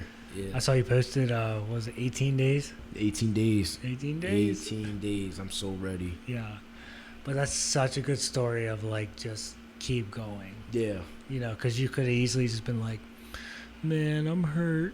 Like, guys, what am I going to do? But, like, you kept going. Like, and that's just with anything. I lost my grandfather. I could have quit there. Like, oh, yeah. You could have quit in 8th grade. Yeah, could have quit it back in 8th grade. Could have quit when COVID and I wasn't getting like the stuff I wanted. Could have quit then. Got hurt at college, wasn't playing. Could have quit then. Like, you gotta keep going because like something's good gonna happen when you have faith. Like, you just gotta have faith, believe. Like, just believe in something. Like, I don't care what it is. Just believe in something and just have faith. Right. Like, it could be even a family member, like a lost family member. Like maybe God's not your thing. Hey, that's on you. Maybe God's not your thing, but maybe you believed in that person that died. So then do it for them. Right. Do it for something. Yeah, for something. Like live for. If you're not gonna do nothing with your life, like Kodak said in his song, if you're not gonna do anything with your life, make sure you stand for something. Ooh. Yeah. That's good. Makes you stand on a line to do something. Like if I wasn't gonna do anything with my life, go to like the army or something like. And like I think what a lot of people need to do is they need to find their purpose. Yeah. Where it's like people are just kind of out here, they're working their regular job, they're paying the bills, but their purpose is like so much more. Yeah. Yeah. And definitely. like people will get, they get comfortable. And I guess that's what separates the good from the greats. Yeah. It's like they're never content. They always want to be better, and that's my thing. Like I don't want to be content. I want to be great at what I'm doing, or good at like. It don't even have to be football. Like I noticed that too when you go to college. Like we always harp on going to the NFL, or like when you get older, like that's cool and all, but it's like it's a shot. Like there's so many other people trying to do what you're doing. Yeah, bro. And there's only like, I don't even know what the number is, but there's only like a couple thousand people in the NFL. Yeah. Like, so the odds of you making it are very slim. And of course, you can have a crazy story like a Cooper Kupp story. Yeah. But that comes every so often. So. I think it's good that you realize that now, and preparing for the future. So then what's your major? Right now, I just declared I'm a communications major, but I might end up getting out of that. Yeah. I'm going to see how this first semester plays out. But, yeah, I'm a communication major. I kind of wanted to do what, like, Stephen A. is doing. Oh, wow. Yeah. Well, dude, this is the first step. Yeah. First step. There you go, bro. But, what about, you didn't want to do the sports? Because didn't you say you did sports medicine at York Tech? I don't think they offered that at our school. Oh, really? Yeah. Oh, dang. I kind of stopped wanting to do that just because of the salary. I know everything's not about money. They always say follow what you love and stuff, but it kind of go hand in hand. Following what you love and it has to be about money because it's just knowing you. Knowing me, I'm a big spender. Like I know what type of guy I am. I'm gonna want something. Like I'm gonna want to spend something. I'm always want to do something. So I know that I gotta have the money for that job too. Right. You don't want to get a random job where you're just digging yourself into so much debt. Mm-hmm. So that's smart. I saw you were. So what's this? The Liquid IV thing. Is that like a partnership? Yeah. So like I'm kind of like helping them out, being basically like I don't get paid for it. So it's not quite. I was wondering if it was like an NIL deal. Mm-hmm. Yeah, no. So with this, I'm basically like being an influencer, almost like helping their brand get more like publicity and their numbers go up and stuff like that. While I gain like followers and stuff like that and get my names out there. But I said, why not take this seriously and not get a big company like to like come and scout you? Why not go like crazy on the Liquid IV and they like, hey, look what this guy's doing and he's blowing up. Right. Hey, come work for us or come do something for us. So I kind of took that seriously. And funny thing with that is this girl, this cheerleader at my school, she had these packets. She put it on her Snapchat, and I'm like, hey, what's that? Like, you're sponsored by something. What's that? And like, she like, it's Liquid IV. Da da da da. She gave me the rundown, told me what to do, and then next thing you know, I just became. They said I was good enough to like, I look good enough to represent them and stuff like that. So. You're basically like an ambassador. Ambassador, yeah, exactly what I am. So and then that's like, is that the stuff where it's like recovery, as far as like you do like say you play a football game and then you would use Liquid IV to kind of like replenish. Yes, sir. Okay. So they like their little thing, like their little slogan or whatever. It says 2x better than water, and I'm personally like. I think it's actually true. Like since I've been using it, I take water. I would have to drink the whole thing of water. With this, I would drink it and I'll stop because like I feel already energized like to go on to my next rep per set. Yeah. So yeah, I try to. So far, I've been doing a good job at like getting people to buy it and stuff. People would text me like, "Hey, bro, I just got it" and stuff like that. I'm like, "Hey, like." Tell me what you think about it. Like, if you don't like it, you don't like it. Like, I'm not gonna be one of them BSers and tell you like, hey, go get this stuff. I want you to actually try it and stuff. I mean, it works for me. So. Yeah. Damn, bro, we gotta get you paid with that. Yeah, I'm trying to, man. Hey, everybody, go get that Liquid IV. Yeah. Dekzeon Wyche, 25% off. There you go. Get that Liquid IV. Yeah, I thought it was like, I was like, oh, dope, bro. He got his first NIL deal already? Nah, I wish. Just kind of close. Are you eligible to do that? Yeah, like, I am. You can do that. Yeah. I think it's a lot. It's a lot for D3 though. D3, you got a lot of like stuff to go through just for like certain stuff like. Because I didn't know if it was just like, I knew it was D1, probably D2. Yeah. And I didn't know if it was just like. It's possible. Yeah, it's possible for us. We just got to go through so much stuff. Talk to our athletic director, the coaches. Just a whole rundown, and then like even with like just certain stuff, the difference between D3 and the top, D2 and D1s. Like you just got to go through so much. Even with like spring ball, we're not allowed to hit. We just now was allowed to get like helmets and shoulder pads. What? Yeah, so it's crazy. Like it's so much we got to go through because we don't have the stuff that they have. Like true. Yeah, we don't have the indoor facilities. I was like, wait, what? We don't so how are your like facilities? Oh, well, for D3 school, our facility is pretty good. It's just like we don't have that indoor like football turf and stuff. We got indoor track and basketball, but we don't have a field and stuff like that. We got everything that the D1 and D2s have. We're just not as big and have like another field and stuff. And then as far as like, say you go to Michigan and they're sponsored by Jordan, and then you're getting all these crazy shoes, all these like, t-shirts, pants, all that. Like I'm sure you guys, they'll maybe like give you like a couple clothing. Yeah, we're sponsored by Nike. Oh, dope. Yeah, so like we our coach actually just sent out a link. Like we got our own store, and families allowed to shop in, and we're allowed to shop in, and like we got tons of gear. So that was like that's another thing. Like I'm thankful for that. We got a lot of stuff. Like it's not bad. It's not bad. Dope. I love Nike. Like that's my thing. Like I don't get Adidas. So I have a couple Adidas things, but like mainly like just Nike. It's crazy because I'm an Under Armour guy. What? Yeah. Damn, bro.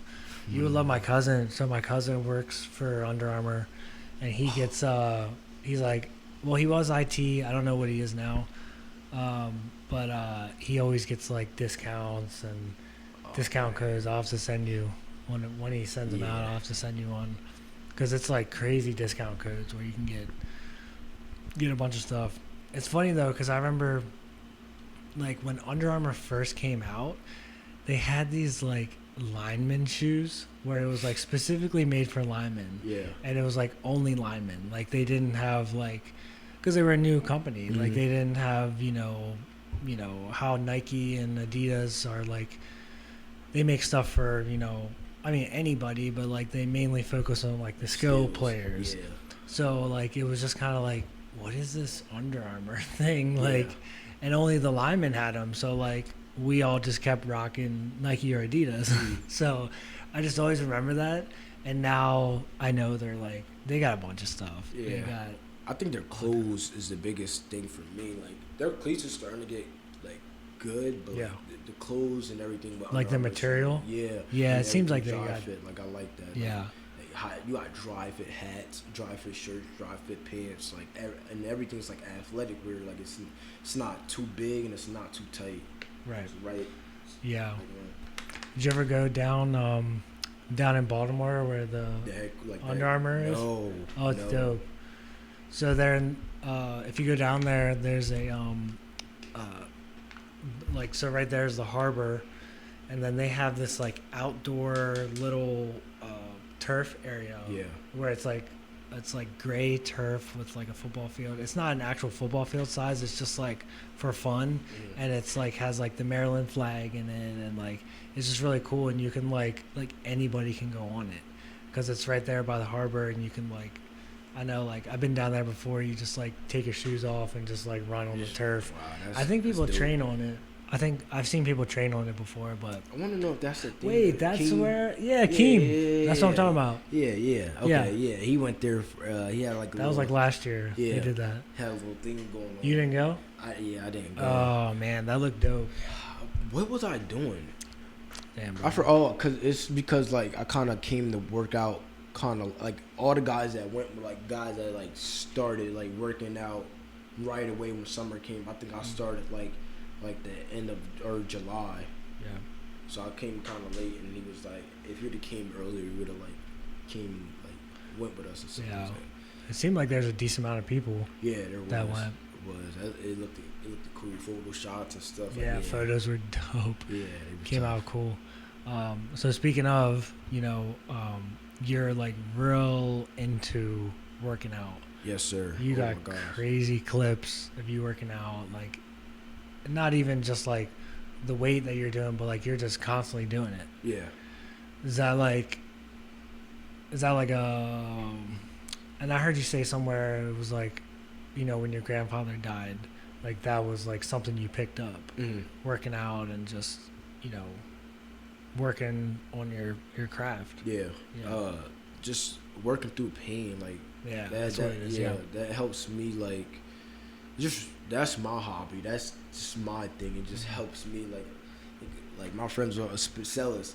Bro, you always working out, muscle head, Like, it's always working out. Like, I'm like, hey, you're such a hater. Like, that's just my thing. Like, that's your outlet. Yeah, like that's just my thing. I work out just for the fun of working out. It sounds crazy because like put your body through pain, but like I like working out. And then you get results. Yeah. I think that's the best part of it. Like, you getting the results. You work hard for something and you got the result for it. Yeah. That's just my main thing. And I like working out. So then you switch between Keem and S3. S3. Yeah. So like this year, I might continue doing it because it's kind of actually working out for me. So I might weight lift all of June and like kind of the end of June through July, do field work. So put the mask on and then lose it. You talking about next year or right now? No, right now. That's what I did right now. Oh, I got you. Yeah, doing it next year. I was like, wait, what? But yeah, I mean, I lift all spring all the way until June, and then like kind of the end of June to July, just been like doing field work and whatever. And I came down a lot of weight. Like I was 210 in the winter, and now I'm probably like I think I'm probably like 200 or 195 right now. But like I feel good moving at this weight. Right. So I think it works out for me. Yeah. Yeah. I don't want to stop lifting during the summer because I don't want to lose like my strength. Right. So. Do you go more to like Keem for like the field work?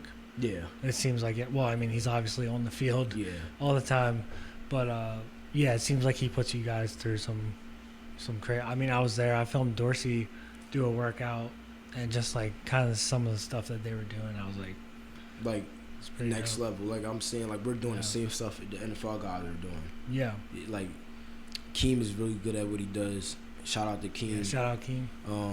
He's really great at what he does, specializing in the different fields. And like this year, he even started like lacrosse. What, training for lacrosse? Yeah, like he's helping a kid out that went to Central, graduated from Central. Oh, dope. And even helping him work out with lacrosse. Like he's just like specializing. He's getting better every day. Yeah. Something new. And lacrosse, I mean, it's kind of the same mechanics, but it's also different because you got to hold a stick. Way different. Yeah. And for him to be a football guy, I don't think probably even play lacrosse. Like I don't know. Yeah. This is crazy. So then, does he also like kind of give you guys knowledge and wisdom? Oh yeah. You know. Yeah. Because he's been there. He's been to D1. Yeah. He played D1. All the time. Yeah. Like, so not only do you get the workout, but you get the wisdom too.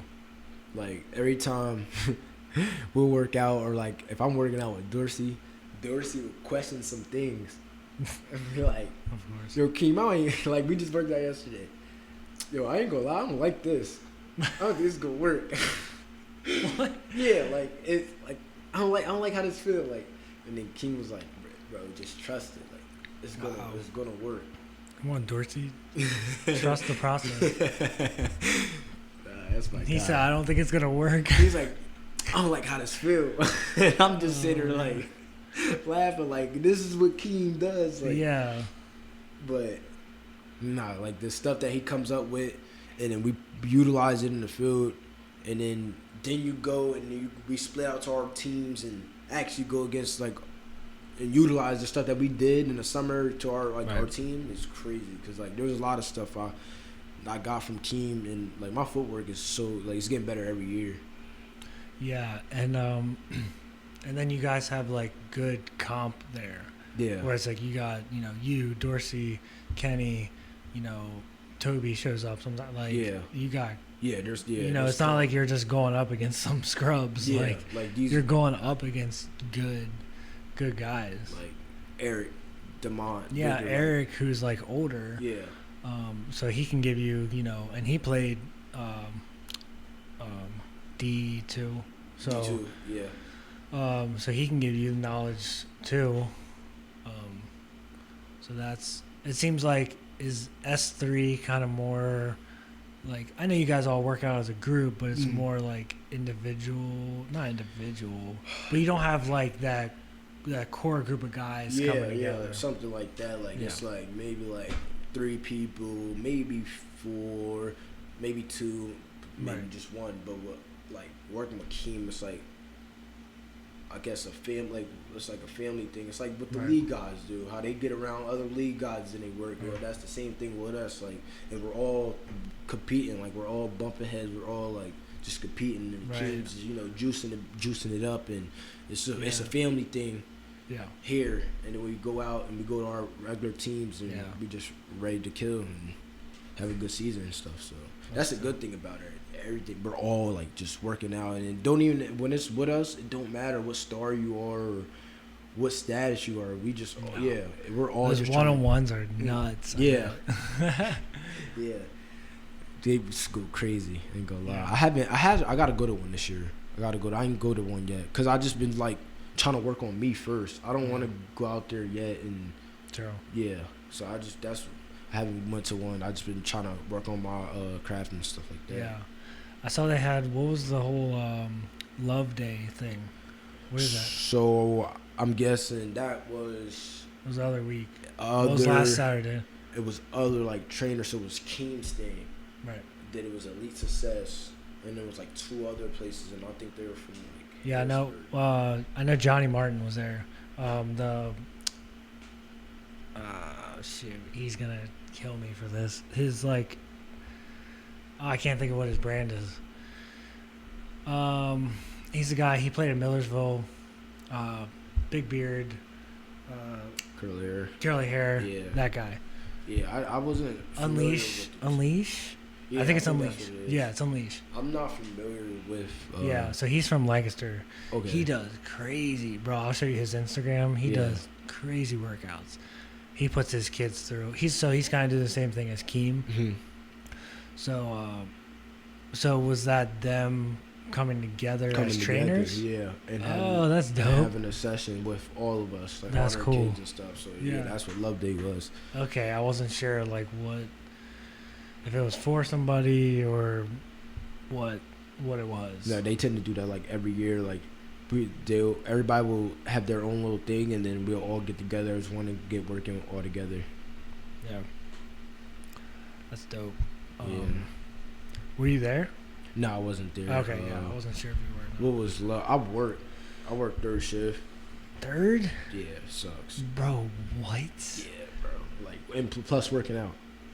So I'll be hurting. No. Yeah, bro. I'll be hurting, bro. I like sleep like kills me. I don't barely get any sleep. This is just like your job before going back to school? Yeah, just a little gig. Was that through the summer? Mm-hmm. Wow. Work at Wolf Lumber.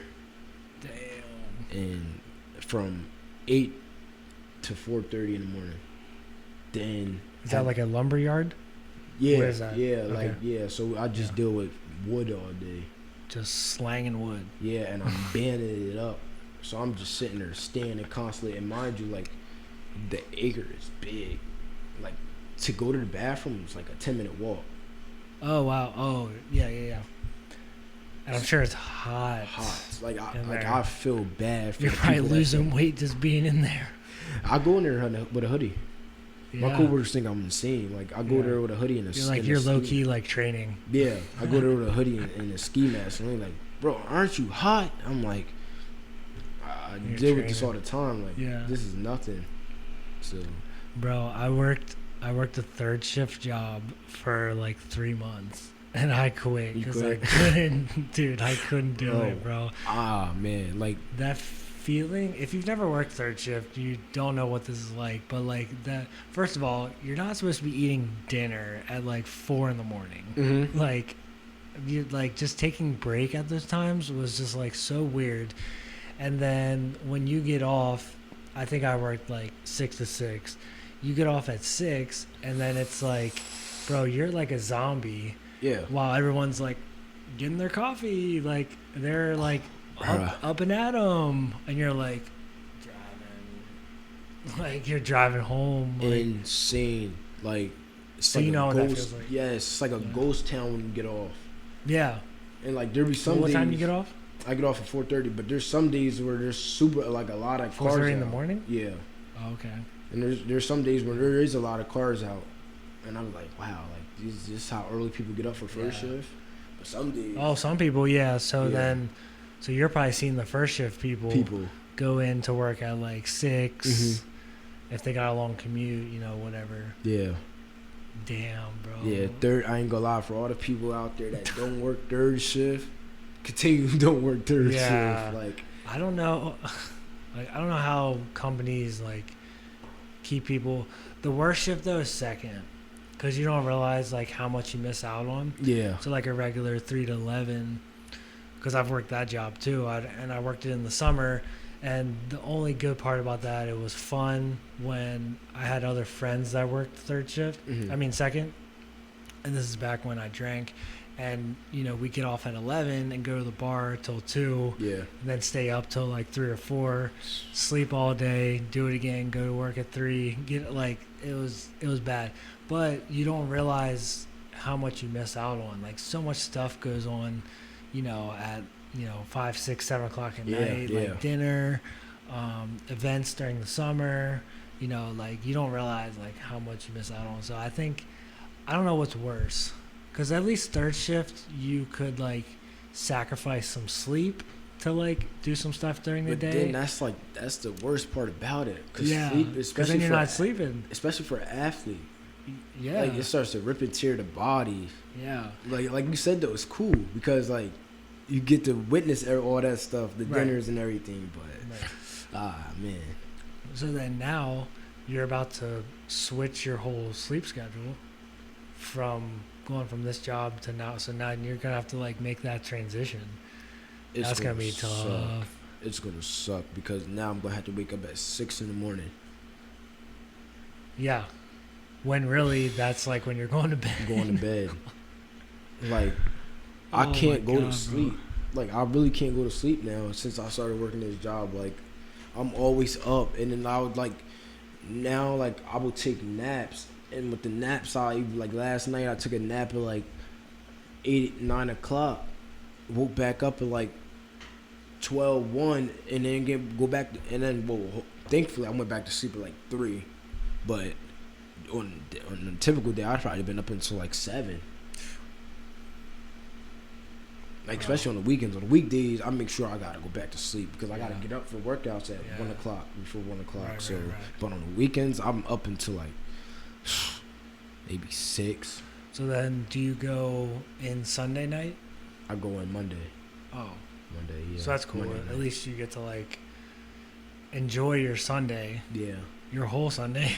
Yeah. And then sleep. You probably sleep as if you sleep a regular sleep, and then get ready for Monday. Monday. Yep. Well, bro, use that as motivation. Yeah. To know that you don't want to do that. I told my coworkers, I said, this is my last week, guys. I said, hopefully I don't. See you guys. Good luck. I said, this is my last fun. Week. I said, hopefully y'all don't see me back here. Hopefully I'll be in the league. Lord willing. Cause Lord willing, you'll see me on TV one day. Because I can't do this. Yeah. I don't know how. Actually, I do know how. They got a family to feed and stuff. So, this is their life. But, man, I got to give it to them. I don't know how they can get up and do the same deja vu things every day. Bro, so you probably meet some crazy people. Just wild people. Wild type. That's a whole different breed of person that works third shift. Yeah. And, I think which is cool because you get to see that insight. Yeah. Yeah. But, also, with this job, it's I'm working with a lot of, older folks. Now, this job makes, more sense to me because, I don't know. In my head, I'm still a kid. Working. You are a kid. You're 19. Yeah, but, working, you're actually a man. You're not a kid. I don't know how to explain. You're just a younger man. Yeah. You're just a younger man. Young adult. Yeah, but you're working with 40-year-olds. I got a coworker that's 40, working with 30. I got people that know my dad. They knew me since I was in Pampers. And it's bro, I'm working with you guys, having grown conversations, sitting at the same table with you. I couldn't sit at the same table with you years ago. Now I'm sitting at the same table. If you're out in public, you're not sitting with the 40-year-olds. Sitting with the 40-year-olds. People would be what's going on here? Yeah, that's weird. But man. Yeah, jobs will do that where it's you got a 20-year-old best friends with a 40-year-old. Crazy. And they'll teach you, and that's another thing, besides the football aspect or whatever, they teach you a lot. Just talking to the older guys, man, do this right. Whatever you're doing, you say you like that football thing, well, keep doing it because I didn't do that and I wasted out on time. I didn't go to school and stuff like that. Yeah, they're probably giving you crazy wisdom, advice, get away from here. Yeah. They said money's cool, but this is Slavery. Yeah, and then they kind of like probably live vicariously through you, where it's like they see, this youthful kid, and you're doing it. You're going to college. You're playing football. Like a lot of those guys probably had those dreams. Yeah. And they never worked out. Never worked out because that's what they said. They got caught up either with the wrong things or like they just probably end up falling out of love with it, or didn't want to go to school because that's a big thing too. Like nobody wants to go to school, but or they didn't have the money to go to school, so they just didn't have the same opportunities. Yeah. So, bro, you're blessed. It seems like I didn't know. I knew a couple things, but like I didn't know like you went through this road. This whole story, yeah. This road of just like you keep overcoming. I think that's your thing. Like you keep overcoming each thing, each trial and tribulation. Like you just keep overcoming it, and if you keep going, dude, like sky's the limit. And Philippians 4:13, like anything is possible. Yes, sir. With God. Yes, sir.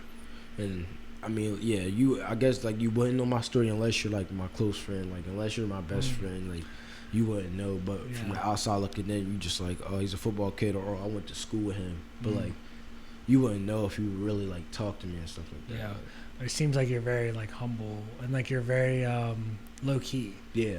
Like you don't post much on Insta. Kind of, not really. Just mainly like sports stuff or like me working out. But I mean, like I know you do like a lot of story stuff. Yeah. But as far as like your profile, do you post? Yeah, nah, I haven't like you like picture wise. Yeah. Yeah, I don't really post like that. Yeah. I mean, I'm about to. It's just like I want the perfect outfit. Yeah, or like, or you're only gonna post when like something happens, or like you're not gonna post like some regular stuff. I know what you're trying to get that like right kind of like aesthetic of your page, but that on the story. See, that's why I love the story. Well, you can just like post whatever. It goes away. Yeah, you can kind of save it to your little whatever. I don't know what that's called. Where they put all your stories into like one. Your archive. Yeah, whatever. So yeah, that was a cool feature when that came out, because then like people felt more comfortable just posting random stuff. Yeah, because it's like you're like you're trying to put this like cool aesthetic. You're only posting like the winning pictures, but it's like on the story you can get kind of I guess you would say like intimate with people, where you're letting them in and knowing about your your heart posture or like what's going on in your life. So yeah, there's some good in social media, but yeah, you definitely gotta find the good, because there's a lot of bad out there. A lot of bad, a lot. Yeah, and I know a lot of people, they let it like control them, and like they let it control like the narrative of their life, where they're like only comparing themselves, and it's like, bro, you gotta do you. You gotta do you. It seems like that's what you do. Yeah. You do you, and just whatever happens, happens. That's because like everybody's gonna judge you.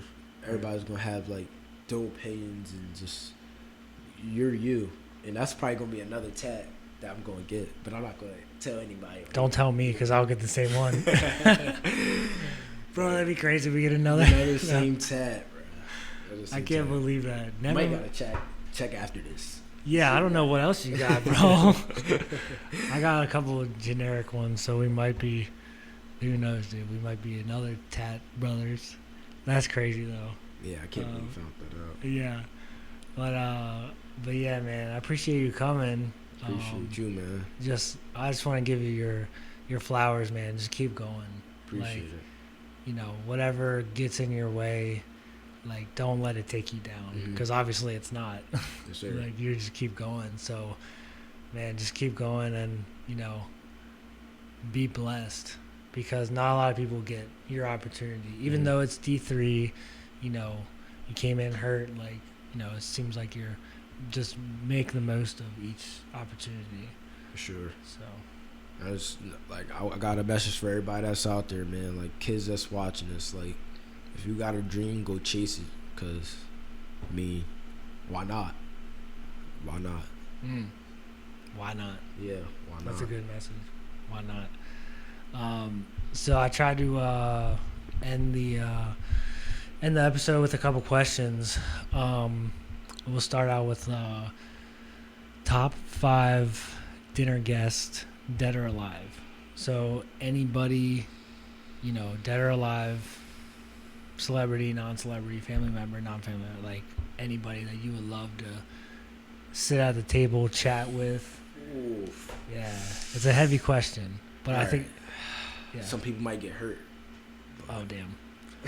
There's only 5 seats. So obviously my grandfather, yes, sir. He'll be sitting at one of them seats. Yeah. I had to go with Deshaun Jackson. Reason why I started playing football.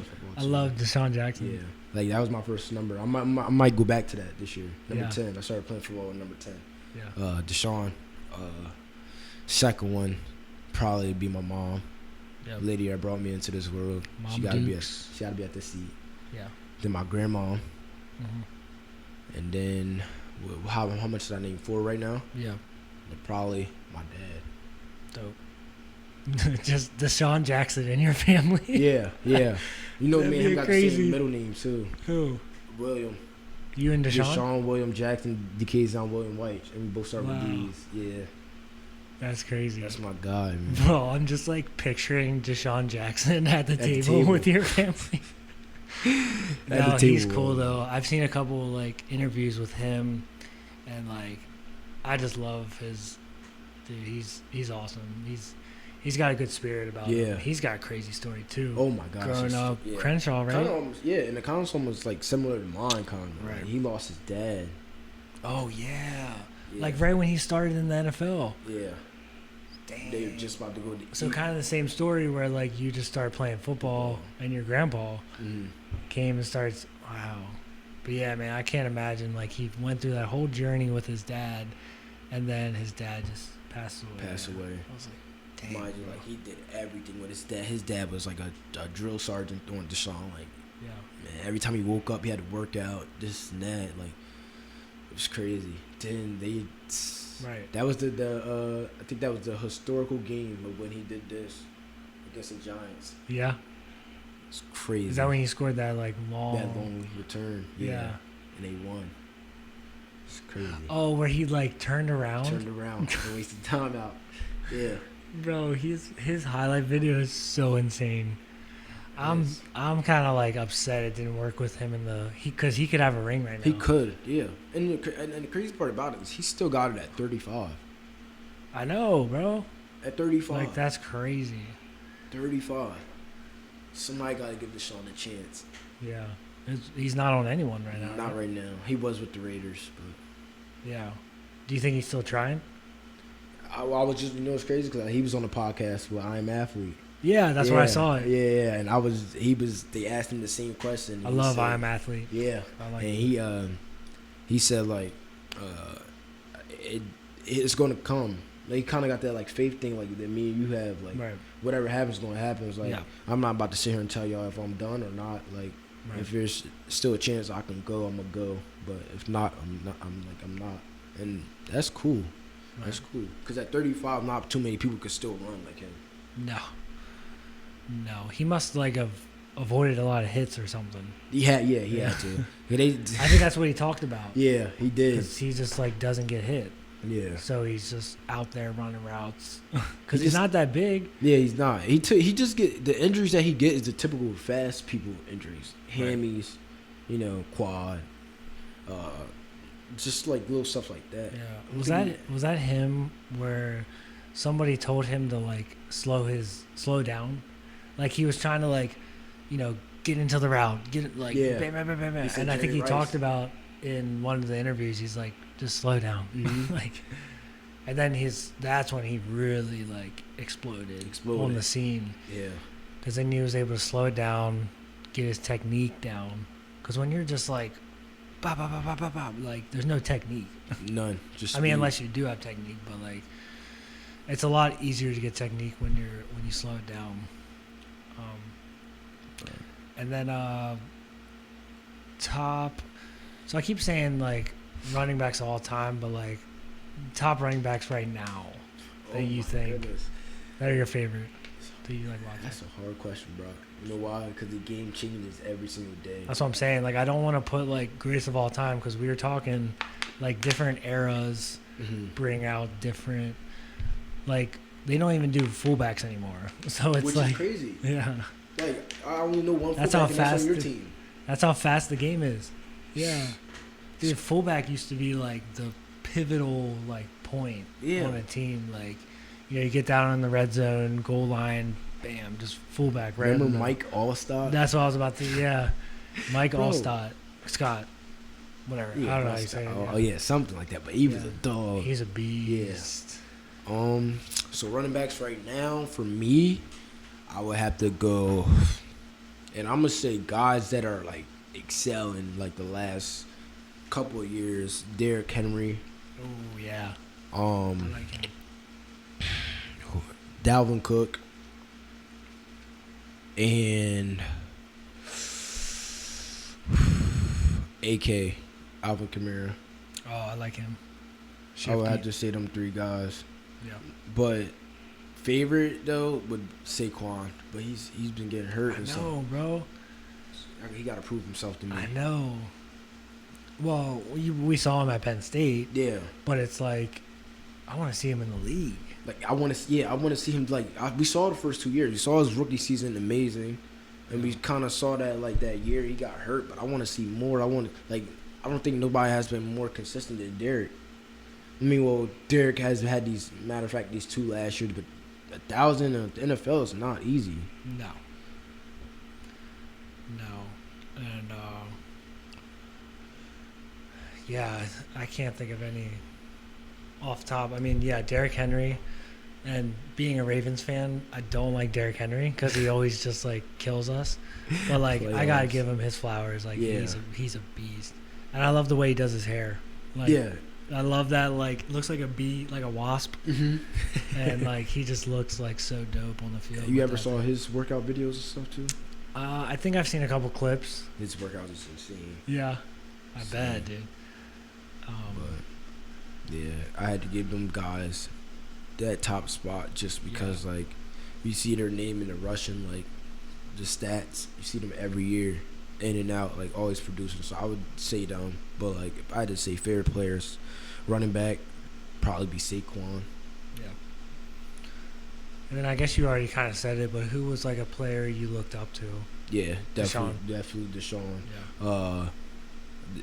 That's my all time. Probably right now would probably be Debo Samuel. Yeah. He came to mind when I was thinking about players because he's just like a big guy. Big guy, receiver, running back, and that right now in college, that's what they're kind of using me. Like I'm kind of. Oh, is that what? Yeah. Yeah, I'm kind of getting into that spread look. Yeah. And yeah, I love his game. Like he had a great what? This is what, year 3 or year 2? Yeah. He's just a dog. Yeah. Dog. So you could probably watch him, learn from him, learn techniques, what he does, all that stuff. Yeah. And then I wanted to ask, who's that on your necklace? Is that your grandpa? Yeah. Let me see. Is that the peace sign? Giving out the peace sign? Is that what he's doing? That's dope. Yep. Reminds me of that. Meek Mill has that. Meek Mill has like, well, he has one for like Lil Snoop. Lil Snoop and then Nipsey. Nipsey probably, but I know he has one for his dad. Okay. Because his dad passed away, or maybe his grandpa or something like that. Meek Mill got a tat right here. Dream Chasers. Nice. Yeah. Heck yeah, bro. Well, yeah, that's the big fella right here. Yeah, man. Keep that on there. That's who you do it for. Yeah. Yeah. Got to, man. Got to. We actually, and the crazy part about it is the good thing about him is that we got him cremated. So like he's sitting like on our stairwell, like. So when you walk up the stairs, he's sitting right there. So you see me running up and down every day. That's dope, bro. Damn. Yeah, I know he's looking down. He's proud. Yeah. He's proud of how far you've come. So that's dope. And that's dope. You can still remember him through that, the urn up top. Mm-hmm. You know. Definitely. Because I feel like, people, someone dies and then I heard the other day it was like somebody said about like when I die, I want to set up like a thing for like people to come to and like grieve me, and somebody was like, yeah, but like people are only gonna come for like a week, and then they gotta move on. Like life goes on, but it's like, you know, when someone dies, it's like, yeah, we can always remember them, but I think a lot of people take the relationship that they have for granted. Yeah, and definitely. then it's like they don't realize till they're gone. Mm-hmm. Like all like it just makes me think of like all the like the artists that have died, and then that's when their music blows up. You know, it's like, wait, what about when he was alive? Like, that's when you guys should be listening to him. One of the guys that came to mind to when you just said that is Mac Miller. Bro, I've never heard of Mac Miller's music until like he passed away and everybody's playing Mac Miller. Damn. Wait, so like I'm like a huge. This is a Mac Miller tattoo. It says "Remember." Yeah. That's one of his. That's one of my favorite songs by him. Wow. So like I was a huge Mac Miller fan. Yeah. Because growing up, I'm like a year older than him, so like we were like, you know, neck and neck. He's from Pittsburgh, and I don't know if you knew that. No, I didn't. Oh, so he's from Pittsburgh. I did not know he was that local. Like, oh yeah, bro. And so he was kind of like the local, where like I didn't know him while he was in high school, but when I guess it was right after high school, you know, all my friends, we were, because his music kind of like, he had a lot of like, you know, party enthused music, where it was kind of like that in the beginning. Towards the end of his career, he started to get more like singer-songwriter type person, but like we would always party and like put on Mac Miller, and because it was Mac Miller and Wiz Khalifa. So Wiz Khalifa's from Pittsburgh.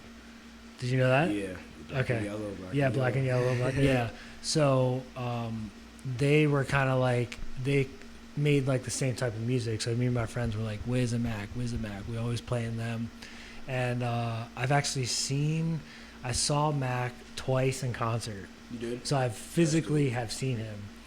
And just like, yeah, man, it's crazy. It's crazy. Like, well, it's crazy because like I listened to like him his whole career, and then what I was just saying is like, you didn't know him until he passed away. But like I got to experience him that whole time, and that's kind of like made me think of like Lil Peep. So Lil Peep passed away. I didn't listen to Lil Peep at all. Yeah. But then I started listening to him like once he died, and I was like, oh shoot, like, I mean, that's a whole different type of genre, and it's kind of like, I don't know, his type of music's kind of like a depressing type stuff. So I try not to listen to it that much. But I remember when I first started listening to it, I like any type of music. So like, that's how I am. Yeah. So I was listening to that, and I was like, man, he had some good songs, but it's like I didn't know until he was gone. And then it's like too late now. You know, you can hear a couple. What do they call it? Prometheus albums. It's like what happens when after you pass away, they'll put an album out, and it's like that's what they call it. So yeah, that was dope, man. Like that made me smile talking about Mac Miller, because like he was a big. I literally have a tattoo of him. So like, yeah, I'm a big fan of him. I don't know if you saw on Instagram, I posted the other day. They did a big mural of him where it's like a bunch of different, like, it's like 6 different pictures in one of Mac, and it's like a huge, I'll show you after, but it's like a huge mural, and it's dope. It's like super good. Like whoever did it was like really good, painted and everything. So yeah, man. That's so crazy. And at least you got to see him. Yeah, man. Got to experience him, and yeah. So then I definitely cherish those moments. Like I'll never forget the moments where I saw him. So, yeah. Like it didn't matter. Like I don't care like what kind of house he had or whatever. Like I cherish those moments that I had. So yeah, man. So we'll wrap it up here. Social media. Like, do you want to plug Plug your Instagram and stuff. Sure. You can follow me on Instagram at Dekzeon Wyche, and Wyche WYCHE, and then Snap. If you guys got Snap, my Snap is DKizz KIZZ 2, the number 2, Wavy WAVY. Nice. You got Twitter? Twitter, yeah, and Twitter is Dekzeon, DEKZEON. Just that. Yeah, just that. Bro, that's crazy. Because there's no other Dekzeon. Yeah. So you're able to do that. Yeah. That's dope. Which is crazy. But honestly, the only reason why I did that is because, like, I remember, like, I think it was sophomore year, and they were saying something about all the coaches. That's, like, their, like, tool to use for Twitter. I had to hurry up and build. I was late to Twitter. I had to hurry up and build one. So. Oh, you were late. Yeah. So I had to figure out a username, and I just put that, and it worked. Nice. Because nobody else has my name. What about Instagram? Instagram. That'd be dope. I went to so many names on Instagram. That'd be dope if it was just your first name. My first name. That's such a cool. It's I like, could do that. It's like Bronny, like Yeah, just Bronny. just Bronny. Or like whoever got like Mike, it's just Mike. It's like I think don't Mikey got that? Mikey Williams? I don't know. He probably has Mikey. Oh, okay. Probably, if anything. But like I've heard stories of like them types of people paying a bunch of money to that Mikey person who had it just to get that name. Like imagine being like a Mikey, or imagine like creating the profile in like 2012. You just randomly posted a Mikey one, and then it's like this guy wants it years later, and he's gonna pay you like $100K or something like that. It probably was not crazy like that, but like I could see people doing that. Like, bro, I'm not giving it up. Yeah, no, I created this. I'm not giving it up. Yeah. Have you ever met another Dekzeon? No, I haven't. Wow. I haven't. I mean, I thought my last name was rare too, but there's some people with my last name. No, but first, that seems like I feel like I've heard that maybe. Yeah. There's a reporter, I think Sam White that has, or Kevin White. It's somebody like that. But my last name's there's people that have it, but Dekzeon, that's one. That's dope.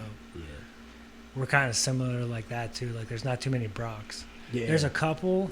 I know a couple, but and I'm kind of the same way where like I don't pronounce my name, but I spell it.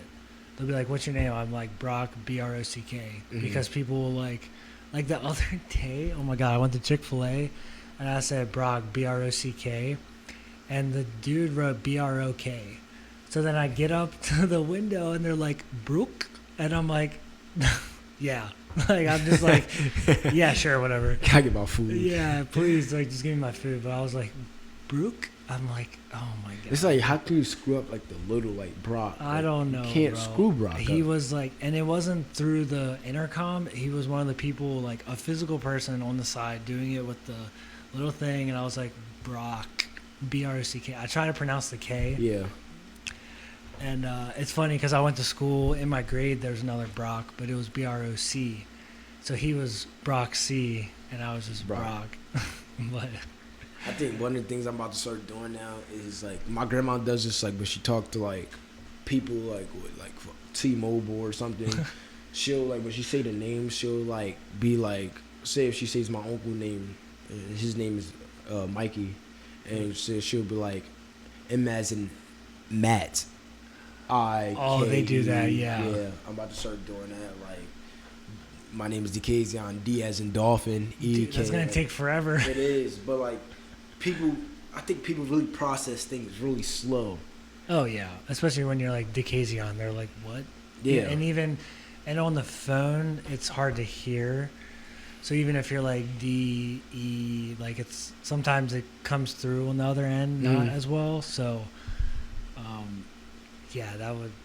But for you, bro, that's gonna take a long time. You're gonna be on the phone for a minute. Like, what is Dekzeon doing? I'm glad that like that name is like people like my name, and it's weird because it's like people tell me, "Oh my gosh, your name is cool." Like now that I know how to say it, it's really dope. I don't like. I tell people to call me DK all the time. Like I don't. And then that's a dope nickname too. DK. DK, like. It was crazy. I always try to find another nickname besides DK. What? No, dude. Keep DK. Like, nah, it's always gonna be DK, but it's like always trying to find something else. Like, true. You're searching for that next nickname. Yeah. Like, I got a lot of people that call me Deeks, and then I got a lot of people that call me D-Kiz or Kiz. Kiz. Yeah. Because that's your, like, Instagram name. Yeah, that's my Kiz. Instagram name, but, like, my, like, name is DK. Right. Wyche. Yeah. Yeah, man. Well, and DK is just simple. Yeah, it is Like, just simple. You don't have to think about it. And, like, honestly, it can, like, be one of them nicknames where that could actually be your name. Yeah, because I've seen that before. Yeah. I feel like. Or what's that one where it's like, he's like a lawyer. It's like DK Wyche. Oh, yeah.